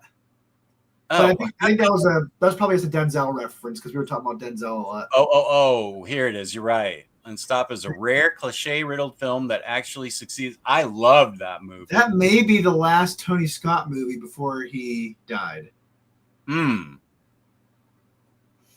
I could be wrong. Someone can correct me in the chat, but I think it was the last one he made. The Siege is a lesser-known film in which Denzel Washington delivered a simply incredible performance. Bruce Willis and Annette Bening as well. Oh, yeah. The Siege. Yeah, it's Edward Zwick directed that. Did you ever see Courage Under Fire? Courage Under Fire. Who is in that? It's Denzel again, where he was investigating. He was like a military guy investigating a crime. I don't think I saw it. This is the second film that pair made together, called The Siege. With Tony Shalhoub was his partner in that. Oh, The FBI, they're FBI agents, I believe. And basically, Manhattan is under martial law because of terrorist activity, and Bruce Willis is in charge of the army, and it's okay. Might be interested. Jess, I'm a concert junkie. Yep, for about 30 years, and I'm telling you, one of my top 5 concerts was John Carpenter playing his music. That is cool. I have several of his albums. Reaper says hi. You'll be glad to know I've turned the holiest of ages, 33, and I'm a carpenter. Well, speaking of John Carpenter, Jess, has there ever been a cooler movie name than Snake Plissken? No. I don't think you're able to create a cooler character name than that. I loved Escape from New York. I was okay with Escape from LA. That surfing scene. I loved Escape from New York. Yeah, that surfing scene in LA is hard going, man. Right. It is. Yeah. I couldn't suspend my disbelief enough for that. Are you a fan of They Live? Or no, what's the movie he directed with the? Oh yeah, with the kick butt bubblegum. Yeah. Yeah. They Live. Yes, he has the sunglasses. That was a good one too. I like that movie. Yeah. The Thing's always gonna be my favorite Carpenter movie. Even like today with those practical effects, that's a great movie. Which one? The Thing. Oh yeah. That's my favorite. Paranormal Activity was good, although Hell House was scarier for me, in my opinion, when it comes to American found footage. Hell House. I haven't heard of that. Have you seen that? No, I haven't. That's not really my particular brand of horror movie, so I don't really. Oh, the found footage thing? I'm just not a big demon horror movie guy, so that's not really my. You're not a what? I'm not a big demon horror. Oh, yeah, that's up my alley. Yeah, that's not. You know how there's always genres that you're drawn to, others that you're not. That's just not my. Yeah.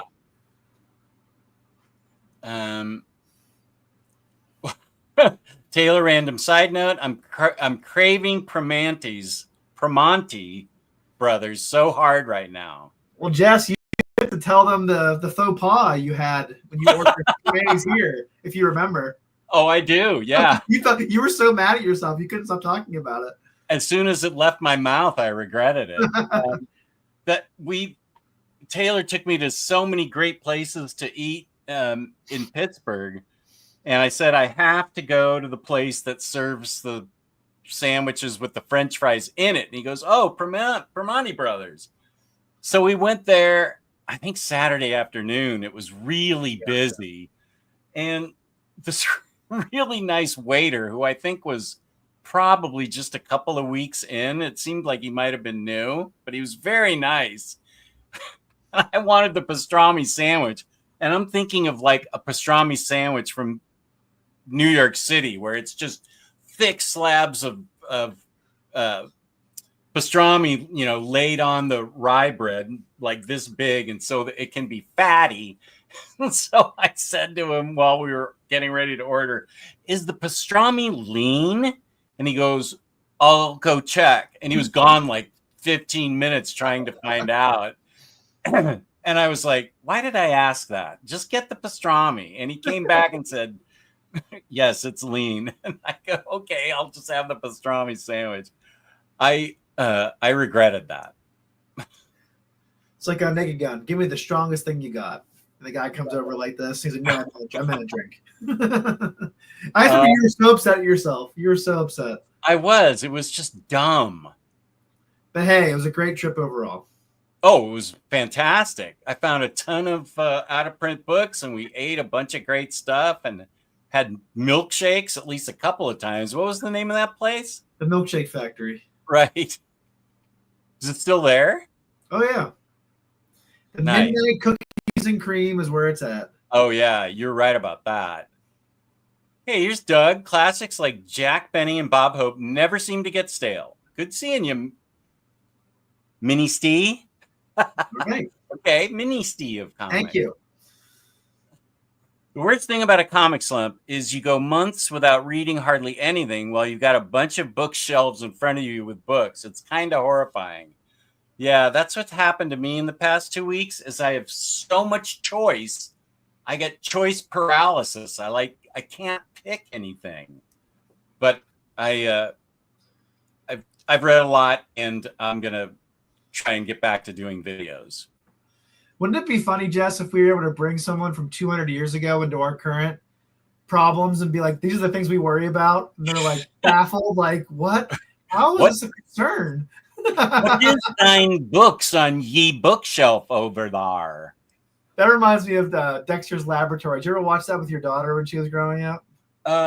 No, I know what it is, but we didn't watch it. So Dexter means to go to science camp, to like space camp or something, but he actually goes to Amish camp. He's like wearing the getup and everything, and he's like, so what do you guys do for fun around here? And one of the Amish kids goes, fun? What is this fun? He's like, like something you do for enjoyment. He goes, oh, I know that. They're churning butter. This reminds me of fun. What is this fun? But it makes me laugh sometimes when you think about someone from 200 years ago seeing our problems or our issues, and it's like, oh boy. Yeah, maybe even 50 years ago. Maybe. Definitely 100. Yeah, you can quote me on that, Matt. And what's happening there? I'm visiting the pyramids. Oh, wow. Are you the one who built the pyramids, Jess? In that outfit with a beard. Sometimes something being okay is more disappointing than it being bad. Oh, because, you expected more? Yeah, it's just like, oh, it's just okay. And sometimes that's even more disappointing than a movie being straight up horrible. Yeah. Okay. It has his name and already posted a ton of videos. Nice. Okay. Really enjoyed that last year 1 and 2 Jess show last weekend. Oh, Earth 1 and Earth 2, Jess? Yeah, we need to I forget what didn't we talk about him? Oh, we reviewed Superman, and we talked about City of Tomorrow. And I think next month, we're going to talk about the Matt Fraction, Jimmy Olsen, and the Greg Rucka, Lois Lane book. I love the Jimmy Olsen one. Yeah. From what I remember, the Greg Rucka one wasn't as strong as I usually expect from him. I remember being very, like, I don't know, the storylines wasn't what I was expecting from him. But I remember Jimmy Olsen was one of my favorites, maybe the favorite that year. I think it was one of our top 5 that year. What was it where Batman's hungry? Is that what it was? He has the arrow on his head. The little arrow. Yeah. And how Batman thought he was funny. And that was I love that book. That's a great one. Yeah. Oh, he's putting video games on eBay. Jess, you know what they should do with the new DCU with James Gunn? They should have, how they have, like, MCUs has those shorts, like the I Am Groot TV show. It's like 5 minutes. They should have like 5-minute segments with that actor who played Jimmy Olsen doing crazy Jimmy Olsen things from like the Silver Age. Like, that wouldn't be a good show in and of itself to be too crazy. That'd be a good 5-10 minute short show where Jimmy Olsen turns into a giant turtle or whatever. That'd be really funny to put that on HBO Max as like 5 shorts. They just released a short in that universe of Crypto. Oh, did they? I must have missed that. I haven't watched the new Peacemaker yet either. I haven't either. I haven't seen the latest Harley Quinn season, and that pains me to say because I really need to watch that. Oh, here's Omnibo. What up, buddy? Good to see you. Well, this is a good question. Have you read any of the books or issues from DC All In yet? I really haven't read that many comics this year. I was telling Jess about that. I'm trying to look back at my Goodreads. I mean, does the Absolute stuff count? The Absolute? I think so. Yeah. I did read Absolute Batman and Absolute Superman. Yeah, I think that counts. I definitely liked Absolute Batman a lot more. I thought Absolute Superman was pretty good. I thought Absolute Batman was definitely the best Scott Snyder stuff that I've read in a while. I feel like Scott Snyder was really great towards the beginning, and then he kind of had a slump for me. And I feel like this Absolute Batman is fantastic. I really enjoy it. Oh, that's good to know. Have you read Absolute Wonder Woman? I haven't yet, no. That's the one everybody says is number one. There's no disagreement that I've seen. Everybody says that is the number one book. I'll need to check it out. I've only read those two, but Absolute Batman was great. Superman was pretty good. I expected a bit more from Jason Aaron because he's one of my top creators. Yeah. So, but Absolute Batman was just phenomenal. I think I'll have to check out Wonder Woman. Omnibo, checked out your preview show earlier. So many good books. Is that his FOC video that he does every week? A lot of the games are Mint Inbox and CIB Inbox. Inbox. I'm taking pictures of every angle possible. eBay gives you 24 pictures, but I can turn that into 96 by combining them 4 in 1.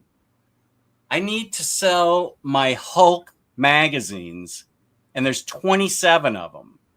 So, Spooey, how can I do that? They only give you, as you said, 24 pictures, and everybody wants like 9 pictures of the spine and everything else.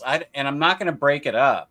I want to sell the whole thing for a lot, not a lot, as a lot. And hopefully for a lot. Yes, sure. If I'm not picking up the set, that should get me some Dodge. I haven't watched The Player. Oh, it's Robert Altman. That's right. So it's been on my to-watch list. It's pretty, it's shockingly good. Hollywood isn't a morally pristine place. My world no longer makes sense. Oh, okay. I'm at various historical sites. Velour shirt Jess is visiting historical sites. So what do you think? I've heard this. Do you think it needs a season 4? It's hard for me because, like I said, I didn't like I didn't like the third season, so I didn't like the way it ended. So if they can maybe return and make it a bit better, okay. I was one of those people that liked the second season. I think some people didn't like that it went darker and talked about his depression, but I thought it had some really powerful scenes in the second season. The third one barely had Ted Lasso in it, and I feel like it was obvious they were trying to like experiment with the show without him. And I just didn't. My wife and I were just like, "This is totally different than the show it was before." Huh. So I'd be interested if they come back, and I think he's in it again because they originally were saying he wasn't going to be in it because I don't want to spoil anything, but he wasn't going to be in it. But it sounds like Jason Sudeikis will be in it, so we'll see. I'll give it a chance. I think Shrinking has proven to be the better show out of the two. I love them both.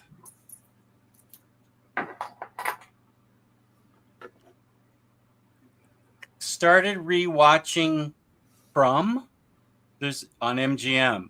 MGM, is that another streaming service? F this. What's going on? It's like cable again, Jess. It's just a different version of cable. What the hell? House of Games is a David Mamet movie. Oh, okay. He also wrote The Verdict. Oh, nice. Low hit. Hi, Jess. So I met Chris Condon. Nice. Michael Walsh. Don't know him. Martin Simons. Nice. Jason Aaron. Jim Zub. John Tyler Christopher. Wait, where is this? Mark Russell, Ben Piercy, Mitch Gerads, Timothy Zahn, and Jeff at Fan Expo. Where is that, Lohit? That's a lot of good creators. Reminds me of the movie The Big Picture with Kevin Bacon that Christopher Guest directed. Bacon is trying to make his indie art film, and everyone in between is meddling with his ideas and his life. Speaking of Christopher Guest, have you seen that they're making Spinal Tap 2? I did. We just went to see the first one about a month ago. My wife hadn't seen it. Oh, I love that movie. I do too. I had to get her prepped on what to expect because I knew she wouldn't dig it if she just went in blind. I had to explain like it's a parody, but they all play their own instruments and this and that. And so I sort of set her up for it so she enjoyed it. But I love that movie. And I think I have some of their albums.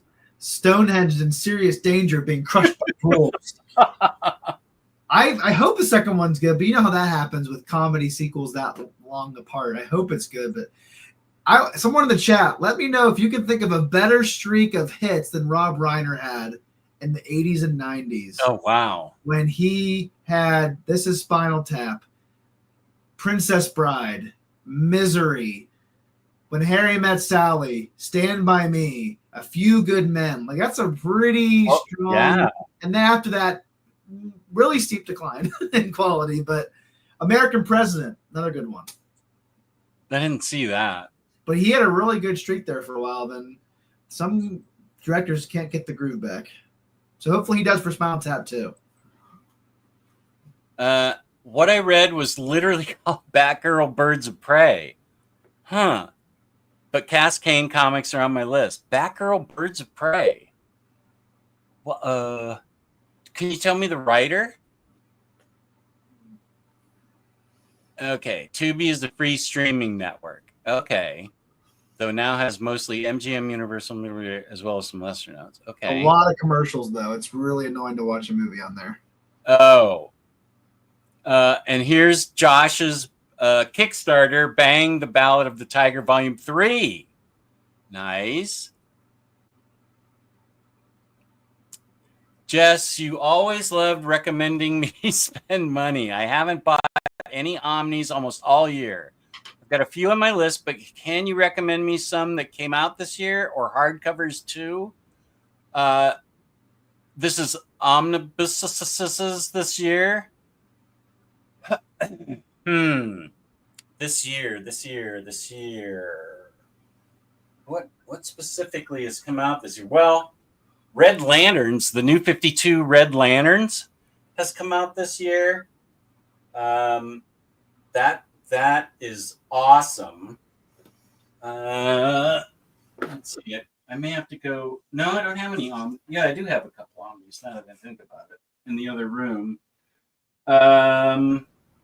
Let's see. Deceased came out in omnibus form from DC.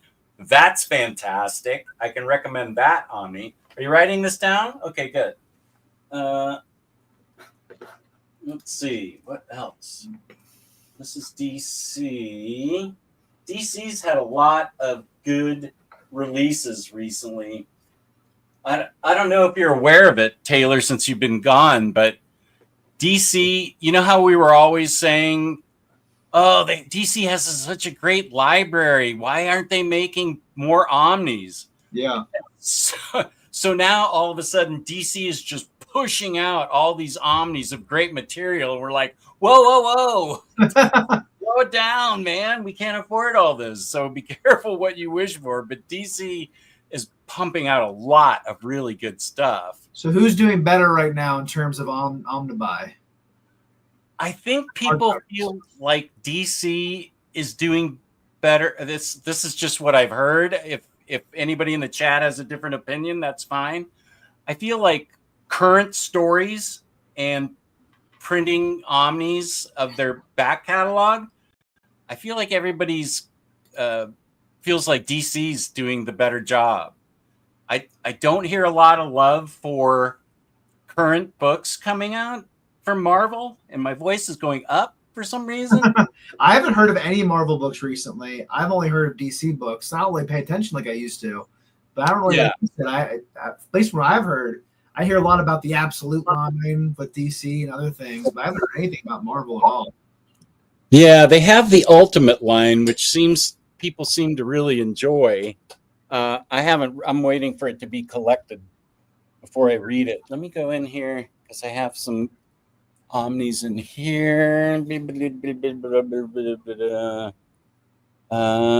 I don't think you're going to be interested in any of those. What else came out this year?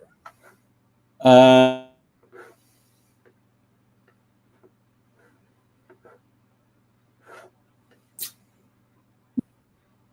lose my show when I go into the smaller room now. Are we back on? Okay. Can you hear me? Okay. Yeah, I couldn't tell if that was you or me for a second. That was me. Okay, so hardcovers, I would recommend. I haven't got any Marvels really recently. Mostly trade paperbacks, and I'm just collecting a few from there. I can totally recommend Birds of Prey by Kelly Thompson. That's come out this year. That's got 3 volumes. That's great. Let's see. Wonder Woman by Tom King. That's great. That's got 3 volumes. Those are 2 things I read immediately whenever they come in. Poison Ivy is great by G. Willow Wilson. It continues to be great.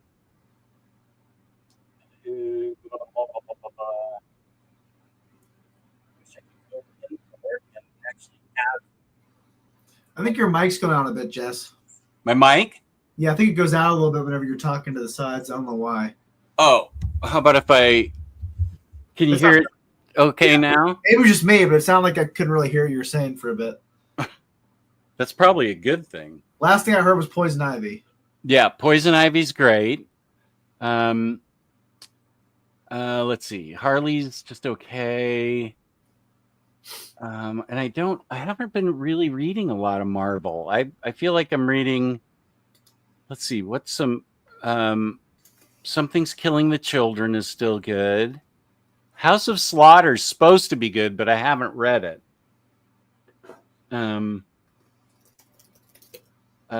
Let's see. Oh, well, when it gets collected, the minister has told me a lot about Dark Patterns. Batman, is it Dark Patterns?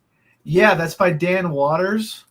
And that's a movie. That's a book I've always wanted to see, and they never did. It's contained detective stories, like 3-issue arcs of Batman solving down and dirty crime stories in Gotham. I really enjoyed it. I know there's more that I haven't read. I think it's a 12-issue series. I haven't read all of them yet, but the ones I've read were fantastic. I've heard a lot of people say that. So it's definitely a book that I've always wanted, so I'm glad they finally made it. And I wish it was longer than 12 issues. It could keep going and going and going because it's not an overall story. It's self-contained arcs, which is what I think Detective Comics should be. I feel like Detective Comics has become just another epic Batman storyline. I think that works best when it's more down-to-earth stories, more like contained crime stories. So I think that's what I've always been wanting, and I'm glad they're finally doing something with it. I've heard a lot of people say it's really great. So that was the first time we had talked in a while when you texted me and said how great it was. Yeah, because I hadn't read comics in a while, and I was thinking, well, Jess would probably love this, so I thought they'd be right up your alley. I'm not sure when the collected edition comes out, though, because I'm kind of behind on that stuff. I was reading it digitally. I think maybe January, maybe. Oh, okay. Maybe they're waiting to collect the whole thing. Yeah, I think they are. Omnibo says Hell House is great. I don't Hell House. Okay, wait. I'll write it down. Hell House. Who is in it and where can I stream? Oh, you're in Australia. I don't think we have the same streaming stuff. Here's AS. How's it going, buddy?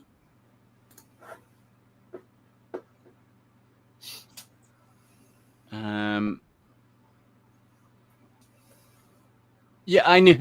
That's okay, Doug. I knew who you meant. He doesn't. I do. I love ghosts, demons, witches, anything evil like that, and I don't like slasher films.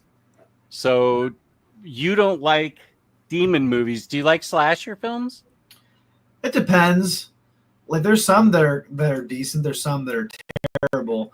I like a lot of movies that are a bit more maybe realistic, like could maybe even happen. Like I think I told you to watch this movie years ago. I think you watched it with your horror movie friend, The Invitation. Oh God. That was such a, because again, that could happen, and it has happened in some ways. So I think that was a movie that really creeped me out. The whole movie is just like really awkward tension. Yeah. These guests that come to this party, and it's just such. You can relate to the conversations because we've all been in those conversations where you see it going south, and it's just like it's like a train wreck happening in front of you. But then it goes to a horrifying level that none of us have experienced, at least hopefully. So I thought that was a really chilling movie. Yeah. I like more like creepy, terrifying things more than jump scares. Oh, did you like Sinners? Oh yeah, that was good. But again, that wasn't like, I didn't find that movie scary. It was more of like a thrilling movie. More like I was never scared by it, but like a movie like Black Phone with Ethan Hawke, that was really good. Did you watch that? Black Phone. Black Phone. The second one. It was with Ethan Hawke plays a serial killer who kidnaps a boy and puts him in his basement. And there's a phone where you can talk to ghosts on it. What now? A movie called ghosts on the. Yeah. So basically, Ethan Hawke is this serial killer who like abducts children, and he abducts his latest and puts him in his basement. And there's a telephone where the boy can talk to the ghosts of the kids he's killed previously. Who are trying to give them advice on how to defeat the serial killer. That sounds great. It's the guy who directed Sinister, Scott Derrickson, who did Doctor Strange. Was Sinister the one with the home movies? Oh, where Ethan Hawke moves into the killer's house? Yeah. That movie was great. Okay, so what I think you really like Black Phone. Let me see if it's on anything. Okay, yeah. Let me see if it's on. I mean, I watched it like a couple of years ago, so it's probably totally different where you can find it. I don't know where you can find it for free streaming. Maybe on Peacock? Is that what it says? I don't know. Someone, can you let me know where Black Phone is? I'm sure somebody in the chat can figure it out. James will know. Remy, if you go to my library, I did a show for a year with a woman called Jenny, and we reviewed like 50 movies. We did it once a week for a year, and it was called. Wait, I haven't done it for like 5 years. So a walk in the woods at midnight. A walk in the woods at midnight. You'll go to my my homepage, Omnidog's Vault, and you'll see that, and you'll get a ton of great recommendations. That's where I watched Don't Breathe. That thing was unbelievable. I was shaking after that. Yeah. You see Ready or Not, Jess? Ready or Not. That's a great one. What? You should write that one down. Okay. Okay. I think it's. Let me see if I can find it where it's streaming. I really enjoyed that one. That came out like 6 years ago or something. I don't want to. I put again. It's on Hulu and Disney Plus if you have it. So do you have Hulu and Disney Plus bundled together? I do. And you can watch it on there. That's a good one for you to watch. This is Ready or Not? Yeah, just watch it without knowing anything. It's going to be way better that way. All right. I'm not going to tell you what it's like. I think it's a movie that you in particular would really like. I think it has a lot of the things that you would enjoy. Ooh, okay. Strong female protagonist. I'll put it that way. Nice. I won't say anything else. I don't think that's too much of a spoiler. Okay. Andor, that was so great. Jess, have you heard of the Focus Friend app? It's free and it's been helping me read more. It's basically a time management app. That sounds like something I really need. Thank you, Batmanda. Let me find another piece of note paper since this one has 40 things on it now. Okay, Focus Friend app. That is exactly what I need, Batman Day. That is a great suggestion. Thank you. Speaking of best friends, oh, jerk. I don't like Steve Guttenberg. You're not a Police Academy fan? No. 3 Men and a Baby. Oh, did you know this? Jimmy Olsen's getting his own dedicated TV series? Oh, right after I talked about it, they're like, yeah, let's do it. That's great. Yeah, let's do it. I've heard Absolute Martian Manhunter is the best book from that line. Let me guess, it's by Steve Orlando. No, no, it's by Dennis Camp, I think, or is this the one that Jess and I have always been frustrated by? Well, his Scarlet Witch is really good. I remember, what's the one that was so bad? Remember we were reviewing TKO books for a while, and there was one that he did that was one of the worst books I've ever read in my. I remember being like, "This is like the biggest waste of time ever." What was that called? Huh? Worse than Downriver People? Ooh, it might have been. It was really bad. Like, wow. Downriver People was memorable in its badness. Well, I really remember why it was bad. I can't remember why this book was bad because it was so nonsensical and ridiculous. I can't remember what that book was called. Let me see if I find. Is Taylor Talks Comics looking for Hulk magazines? The Pool. That's what it was. The Pool. The Pool. Oh, yeah. I remember we didn't care for that. Horrible. Does TKO even do stuff anymore? Is that still a thing? You know what? I don't know. Remember how popular they were for like a hot minute? Yeah, and they were really good about sending books out to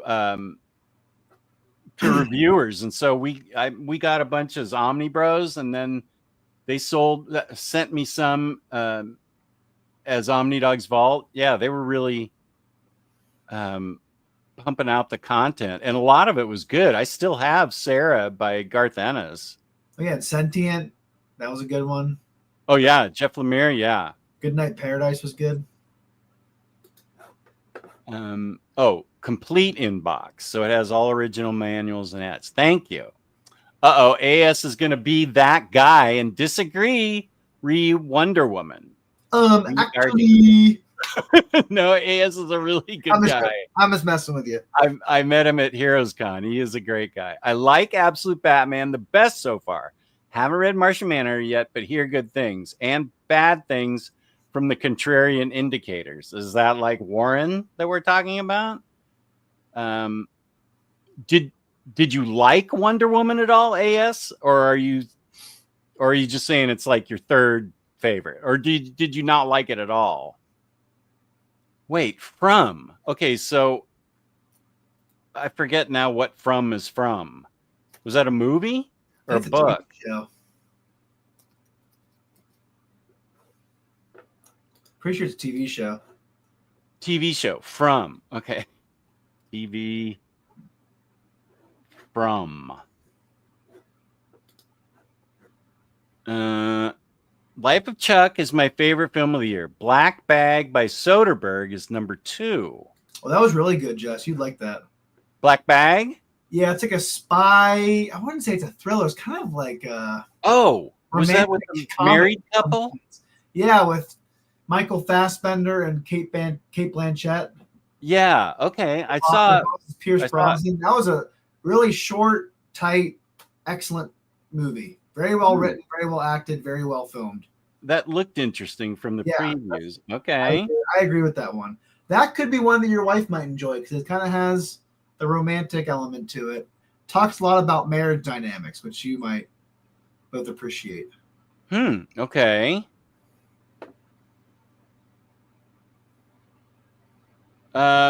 Here you take pictures in a grid. 9 issues with 3 pictures front and back is 6 pictures. Then you overlap the corners 3 sets of 9 with 4 corners and 2 sides. Each set of corners you merge into one picture. You kind of lost me at grid. 9 issues with 3 pictures. And then I better take a screenshot of this and see if I can figure it out. Thank you for trying to help me, Spooey. At this point, you only have used 12 pictures. Then you can take 4 sides for each set of 10. How do you create the grid? Okay, I'll take a picture of this too.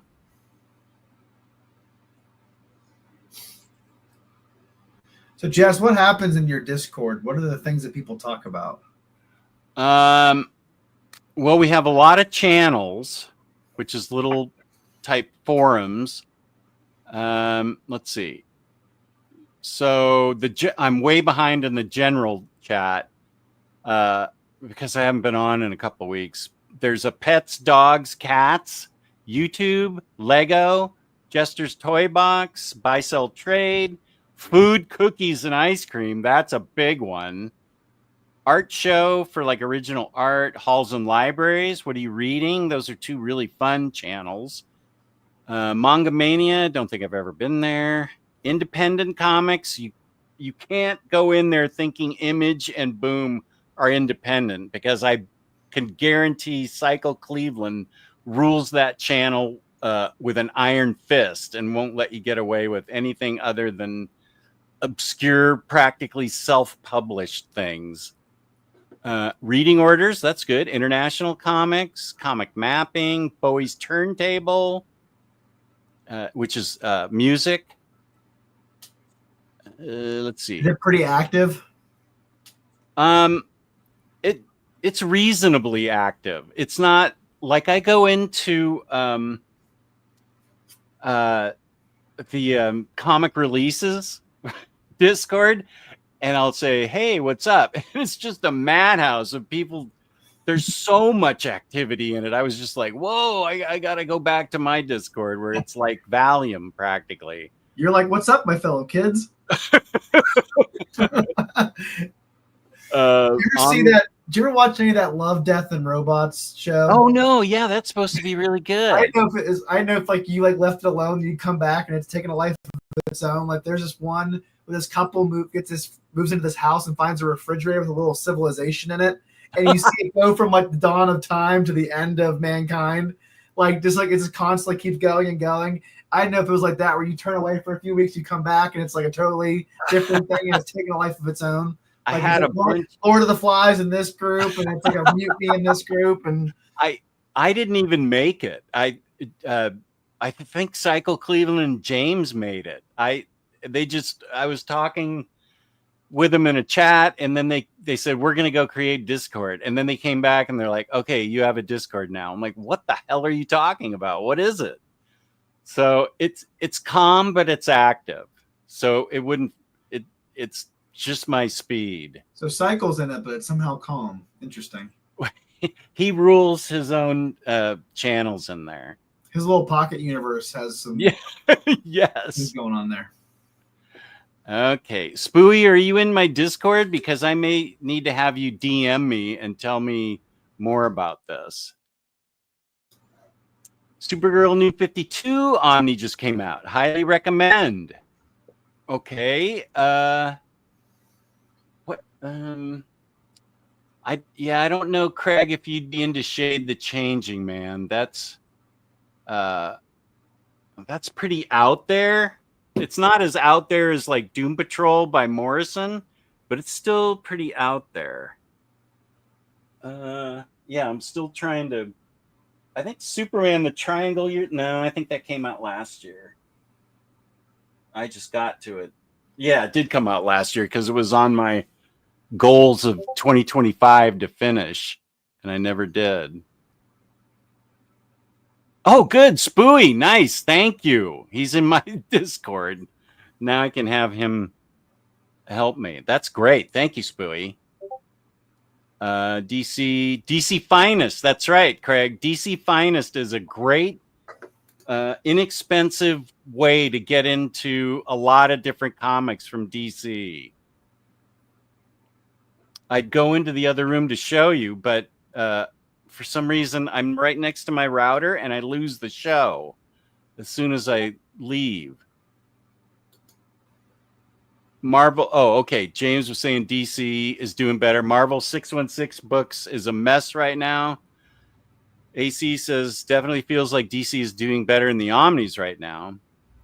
DC is doing better, although that Swamp Thing by Ram V Omni hurts. I'm just going to keep my trades on that. Why? What's wrong with it? Oh, I think that it's. I don't know. What about it hurts, Remy? Did you not like it, or do you think it's going to be? It's only like 3 trades, so maybe he's saying Omni like that, like short. Yeah. Julie and Shauna Benson were the writers on Batgirl, Birds of Prey. What? Thank you, Bat.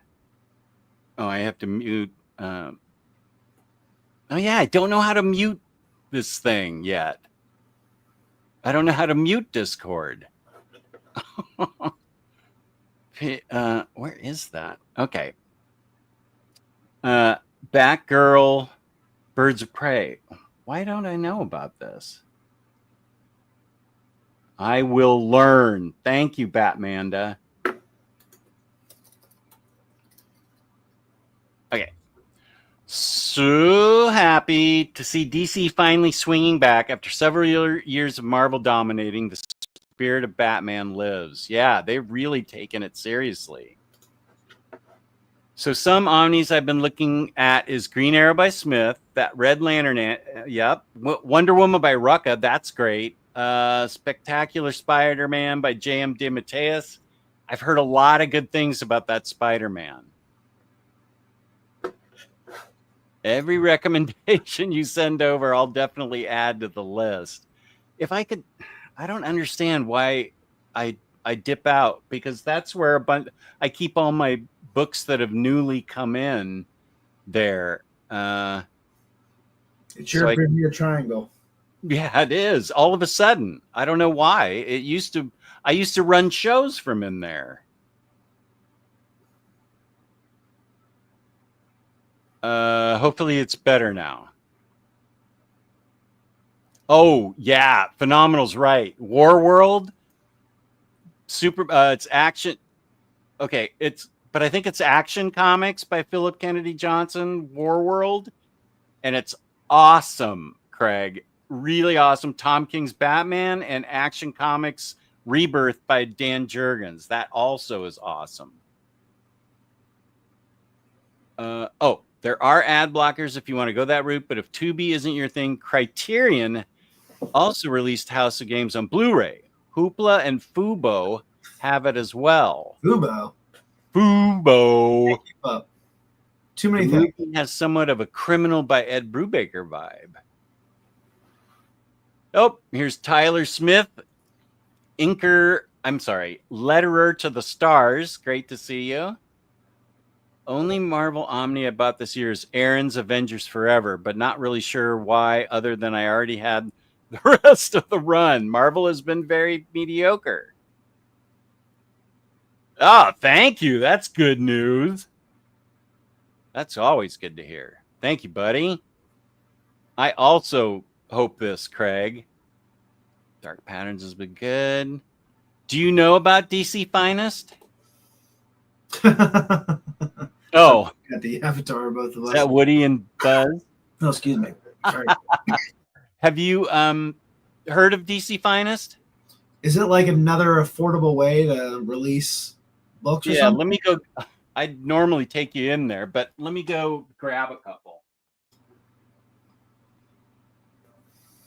Well, let's see how long I can awkwardly sit here and without you guys scrolling away.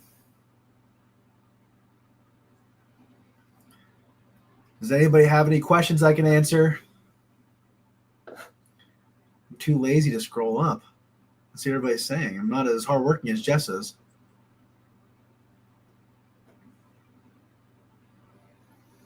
For people who are tuning in just now, this will be a very confusing portion of the show where I'm just sitting here talking about nothing.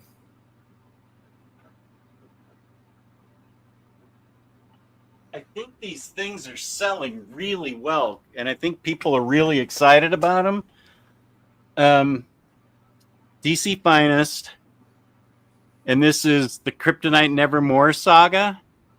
And so it's like glossy type paper. They're really thick, and they're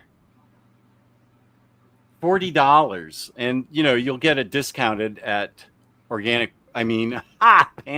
Comics. Is there another way to collect Watchmen? What? No, they haven't put that Wait, out. they even use that they collect Watchmen in every other format. No, they're even doing Watchmen in a compact edition, which is their little digest size thing. They'll find any way to put Watchmen in a new format. I'm surprised they haven't beamed into our brains yet. This is the Jim Ballant Catwoman and some like Mindy Newell. So this is the Catwoman from 88 to 94. Oh wow, that was 6 years. Yeah. Will they do whole runs or just portions of runs? This is going to be, I think, 88 to 94. There's already volume 2 of this, so I think they're going to complete the whole thing. Hawkman just came out, and I need to get that. That was Silver Age Hawkman, and that's the whole thing. And here's what you were talking about. Jimmy Olsen. Turtle. Superman family, the giant turtle man. If they don't make a Jimmy Olsen turtle thing, what are they even doing over there? They did, though. The TV show or the movies? Gotta have Jimmy Olsen something there. And this is the closest I'm ever going to get to having Jimmy Olsen and Lois Lane collected. So I think they're here's Crypto and his first romance. Wow. So it's Silver Age, it's Bronze Age. I need to get the Blue Beetle one because that's with that's good. Dom of X just told me about that last night. He read Hawkman. So they put out at least one a week. They put out like one a week. So there's a huge amount of them. Is there a discernible reason why DC is all of a sudden become so adept at collecting hardcovers and omnis? That is a great question, and I am interested in the answer. If some of you guys in there in the chat, probably Very Fine Condition has an explanation for it. Very Fine Condition also has been talking to them. They're not an official. He doesn't have the connection. He's working for Marvel, so. But DC is talking to him, and he gets books sent to him to review and preview before they come out. I don't know. It's like 2 years ago, they just decided it's time to get our act together. And last year and this year have just been full of omnis and collected editions. They're doing such a great job now. Eric, so happy to see the minister back. Thank you. Hi, Tyler Smith. I loved your Afterward in Mixed Up by Cami Garcia and Brittany Williams. Tell me about that, Chris. What's that about? And I assume Tyler must have lettered it? Black Phone is great. Number 2 is coming. The second Black Phone movie. Oh, there is. Okay. Taylor, have you seen the new Superman movie yet? No spoilers, just curious. I saw it twice, once by myself and once with my son, who loved it. I really enjoyed it. I liked it even better the second time. I feel like the first time I saw it, I really liked it, but I feel like it was a lot to process. And the second time, I enjoyed it even more. So I really did love it. Yeah, I've only seen it once, but I totally want to see it many more times. It's just so fast paced. It was kind of hard to process everything that I was seeing and just playing out differently in different ways than I expected. So the second time I saw it, I was able to go in a different way and know what to expect, and so I liked it better the second time. I think there are a number of Easter eggs in it too that you probably will catch upon repeated viewings. And there's some movies I like when I first see it, but I couldn't stop thinking about it. I thought about it a lot, which is usually a sign that I really liked it more than I thought I did. Do you keep thinking about it? I knew I liked it, but I liked it even more the more I thought about it. And then when I saw it again, I really wanted to see it again. But I was like, I'll take my son to go see it. And I just distracted him during one scene where I didn't want to watch it. I was like, hey, look at this on my phone. Because there's one scene, as you can remember, that is a little bit violent for a kid, where someone meets an unfortunate demise. Oh, in the jail? A little bit. The rest of the movie, it was fine. But no, it really stuck in my brain. I really thought about it a lot, and I loved it. And Sam definitely loves that punk rocker song. He listens to it. He always wants to listen to it. Awesome. That's so great. He wished Crypto was in every scene. That was his favorite part. Whenever Crypto's off screen for a while, I won't say why. He's like, where's Crypto? When's he coming back? I'm like, he'll be back. Don't worry. I was that way too. He was worried when Crypto had some danger moments there. So yeah. I don't want to spoil. I mean, most people have probably seen it by now, but I don't want to spoil anything.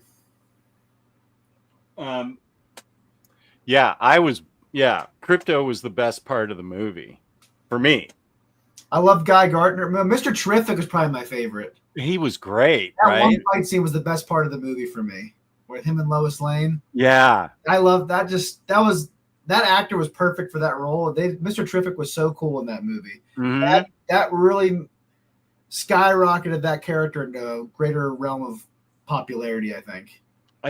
I feel like James may have said Mr. Terrific's gonna have something coming out with just him in it, or maybe I'm misremembering. I think there's a TV show coming for him. Okay. There's an Asian restaurant in Australia called A Walk in the Woods. Black Phone is on Peacock. Thank you. We have that. Jess, I might have like 5 more minutes left in me. Okay. I gotta wake up pretty early. So. Oh yeah, that's right. To go to your job. That's true. So I mean, having a lot of fun, but I also want to be conscious of when I go to bed. Jess would love Ready or Not. Okay. I think that'd probably be the one out of that and Black Phone you might like better, but I don't know. Okay. I watched Hell House on Shudder, which is basically a streaming service of only horror movies. Yeah.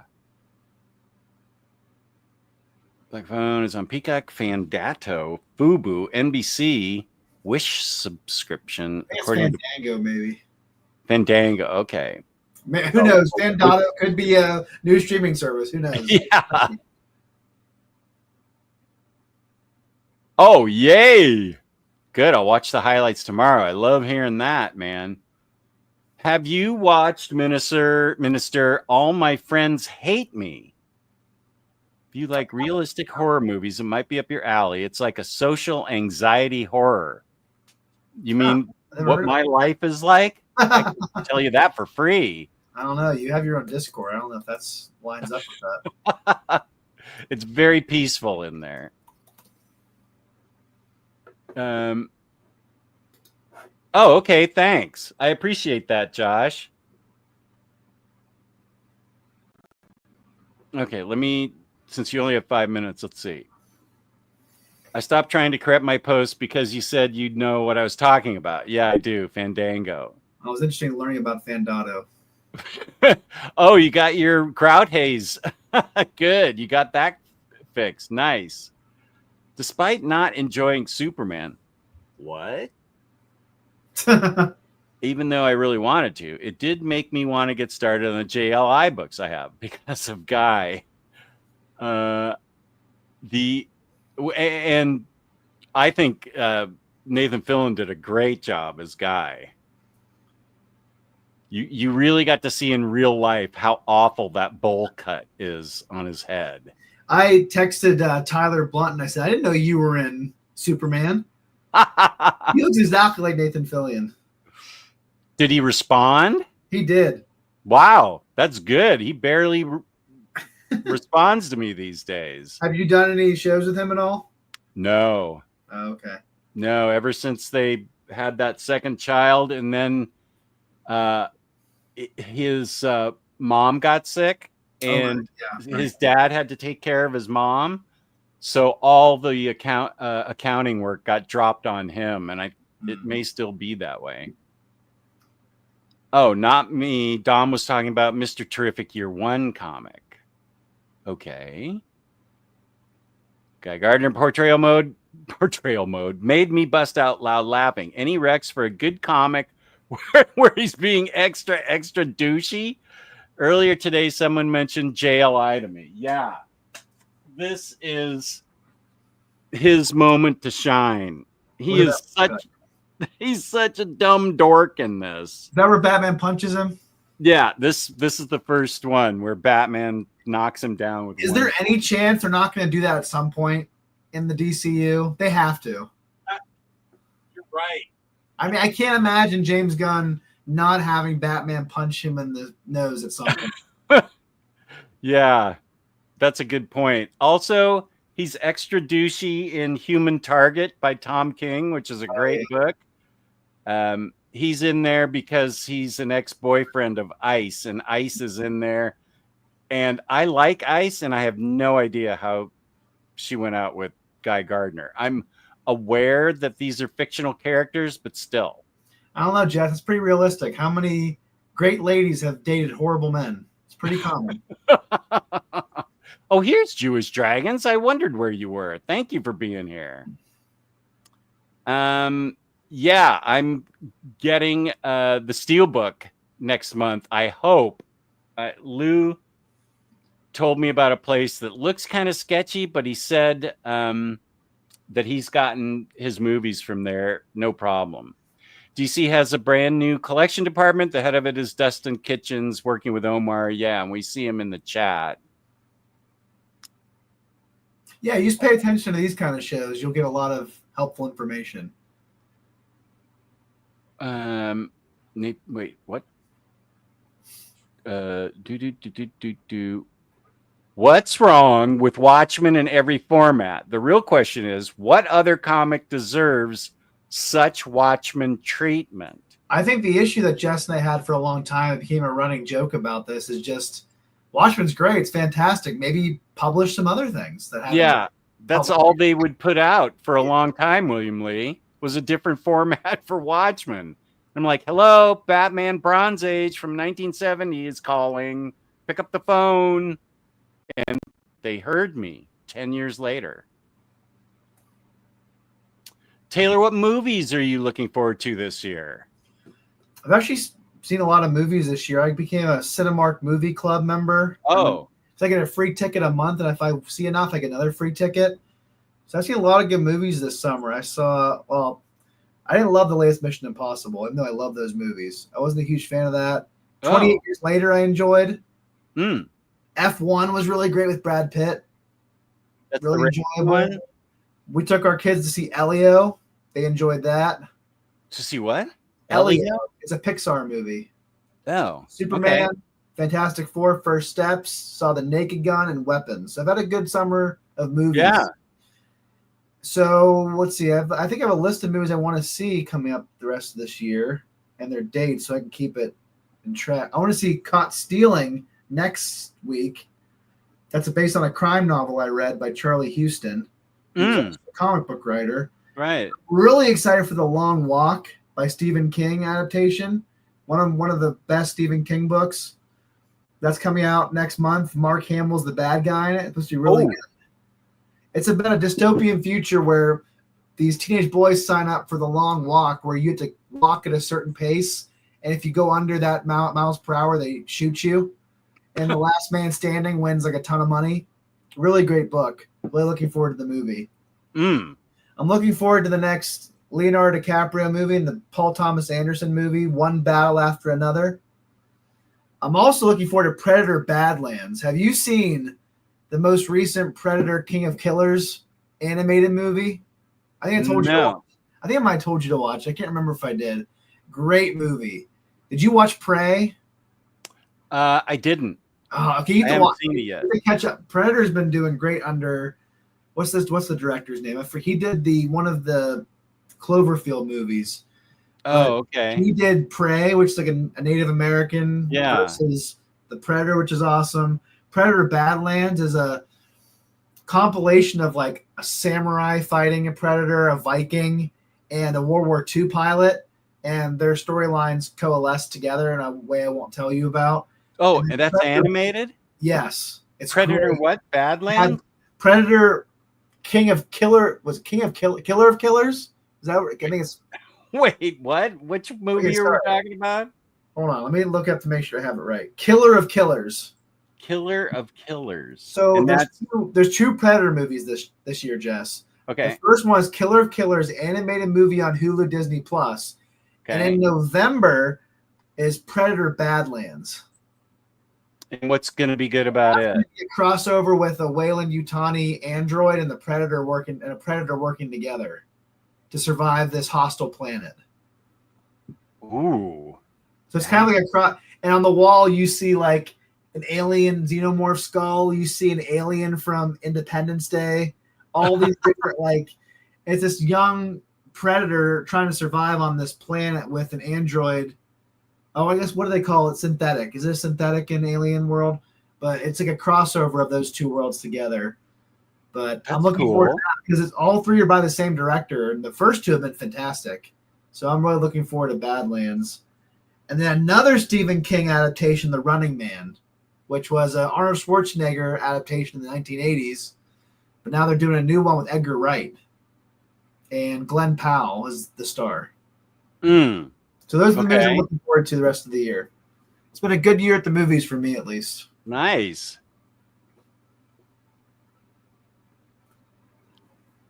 Oh, okay. Thanks, Batmanda. Swamp Thing Romby, they solicited as a deluxe, but then resolicited it as an Omni with same contents and increased price. It's like that one time they tried to sell that. What was that Strange Academy Year 1 deluxe? Yeah. For like $1 million. Yeah. Because it was 6 issues color, then 6 issues black and white. Like, what is this? What are you trying to do to me? That was a rip. It was like $75, wasn't it? Or something. It was something crazy. Yeah, it was $75. And it was exactly, fortunately, I didn't get it. I have read One Hand in the Six Fingers. That's with Dan Waters and Rom V. That's a great comic book. Would I like that? Yeah, you would. You should read that on Hoopla. All right, I'll download that. I'll do it right now before I forget. I'll download it. It was excellent. It's one part is told by Rom V and the other part is told by Dan Waters. I think Dan Waters is like a rising star that has now hit, and I think people are going to really pay attention to him, and he'll become one of those writers where people will go, "Oh, if he wrote it, I'm getting it," and they don't even know what it's about. Was there any blue and green leaps and launches in this story? No. Do you remember that where he flew from like New York to New York? Yeah. And we're like, wait, this doesn't make any sense. He flew from you ruined that book for me. That's the kind of stuff that drives me. I can't stop thinking about it once I get something like that in my mind. I'm like, why? How did no one see this? How do you fly from Brooklyn to JFK or whatever it was? What was there another one that he did that you caught, or is it just that one? I don't. Maybe it was a different book that we just. Continuity errors like that really just like, how did no one out of all these people who've laid eyes on this not see it?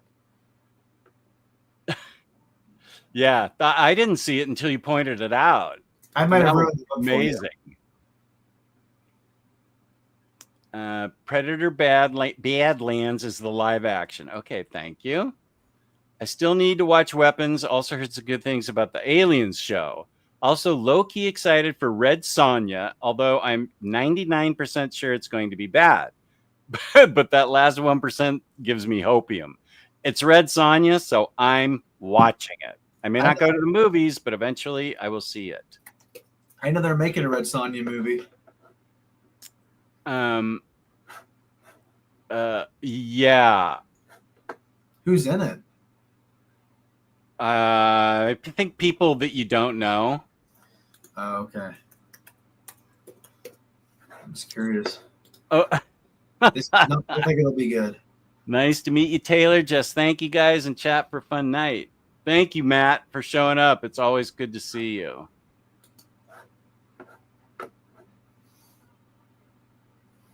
The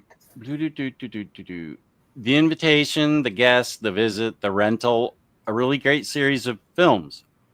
All thrillers with great cast and well made. The guest was really good.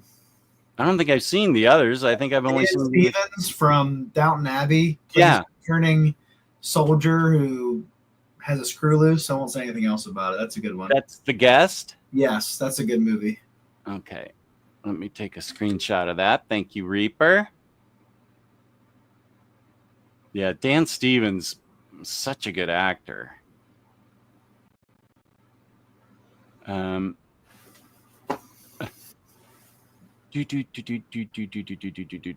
a movie you can agree on, Jess. The last Downton Abbey movie. I know. I can't wait for that. Ugh, you couldn't pay me enough.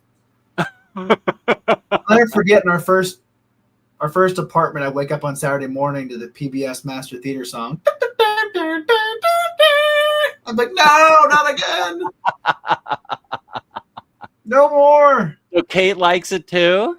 I couldn't deal with the my lords. My lord, my lord, my lord. No, that's not what I asked. Does your wife like it? Oh, yes. She loves it. I just can't. It's like dreadfully dull. Like someone punch someone. Say, do something. Like someone shoot somebody. Something interesting. Somebody shoot somebody. Somebody punch somebody. This is your minister, people. It just wasn't something. Let something happen. Chris Brogan knows what's up. Yeah, that's right, baby. Red Sonja. Oh, it comes directly to video on demand on August 29th. Oof. Okay. Let's see. I think I'm caught up. There we go. Perfect. Yeah. Well, thank you to everyone for tuning in tonight. This has been great. Please go to Panelbound Comics. Use code Omnidog and code Omnidog for $2 off at Panelbound Comics. 5% off shipping for Omnidog set. Here's my Discord. And thank you to the Minister of Comics for this great show. I'm glad you came back, buddy. It's been great talking to you. Yeah, it's a lot of fun. Thanks for inviting me back. Sorry I don't have as much comic knowledge as I used to, but it's still fun just to hang out. We had a fun 2.5 hours, so that's all I care about. This was great. The chat was great. Thank you all so much for being here tonight. This was great, having the minister back and having a great conversation with the people in the chat. And I will use my theme song to play us out. Play us out. Peace and love. Peace and love. I think. Wait, what's next week? Oh, next week, 5 o'clock. 5 o'clock is Eastern Standard Time, 5 p.m. But live collected editions show. And then Omni Bros Monday and Friday. I think that's it. I'm not sure about Omar's solicits yet. Okay, peace and love. Peace and love. Thanks, everybody.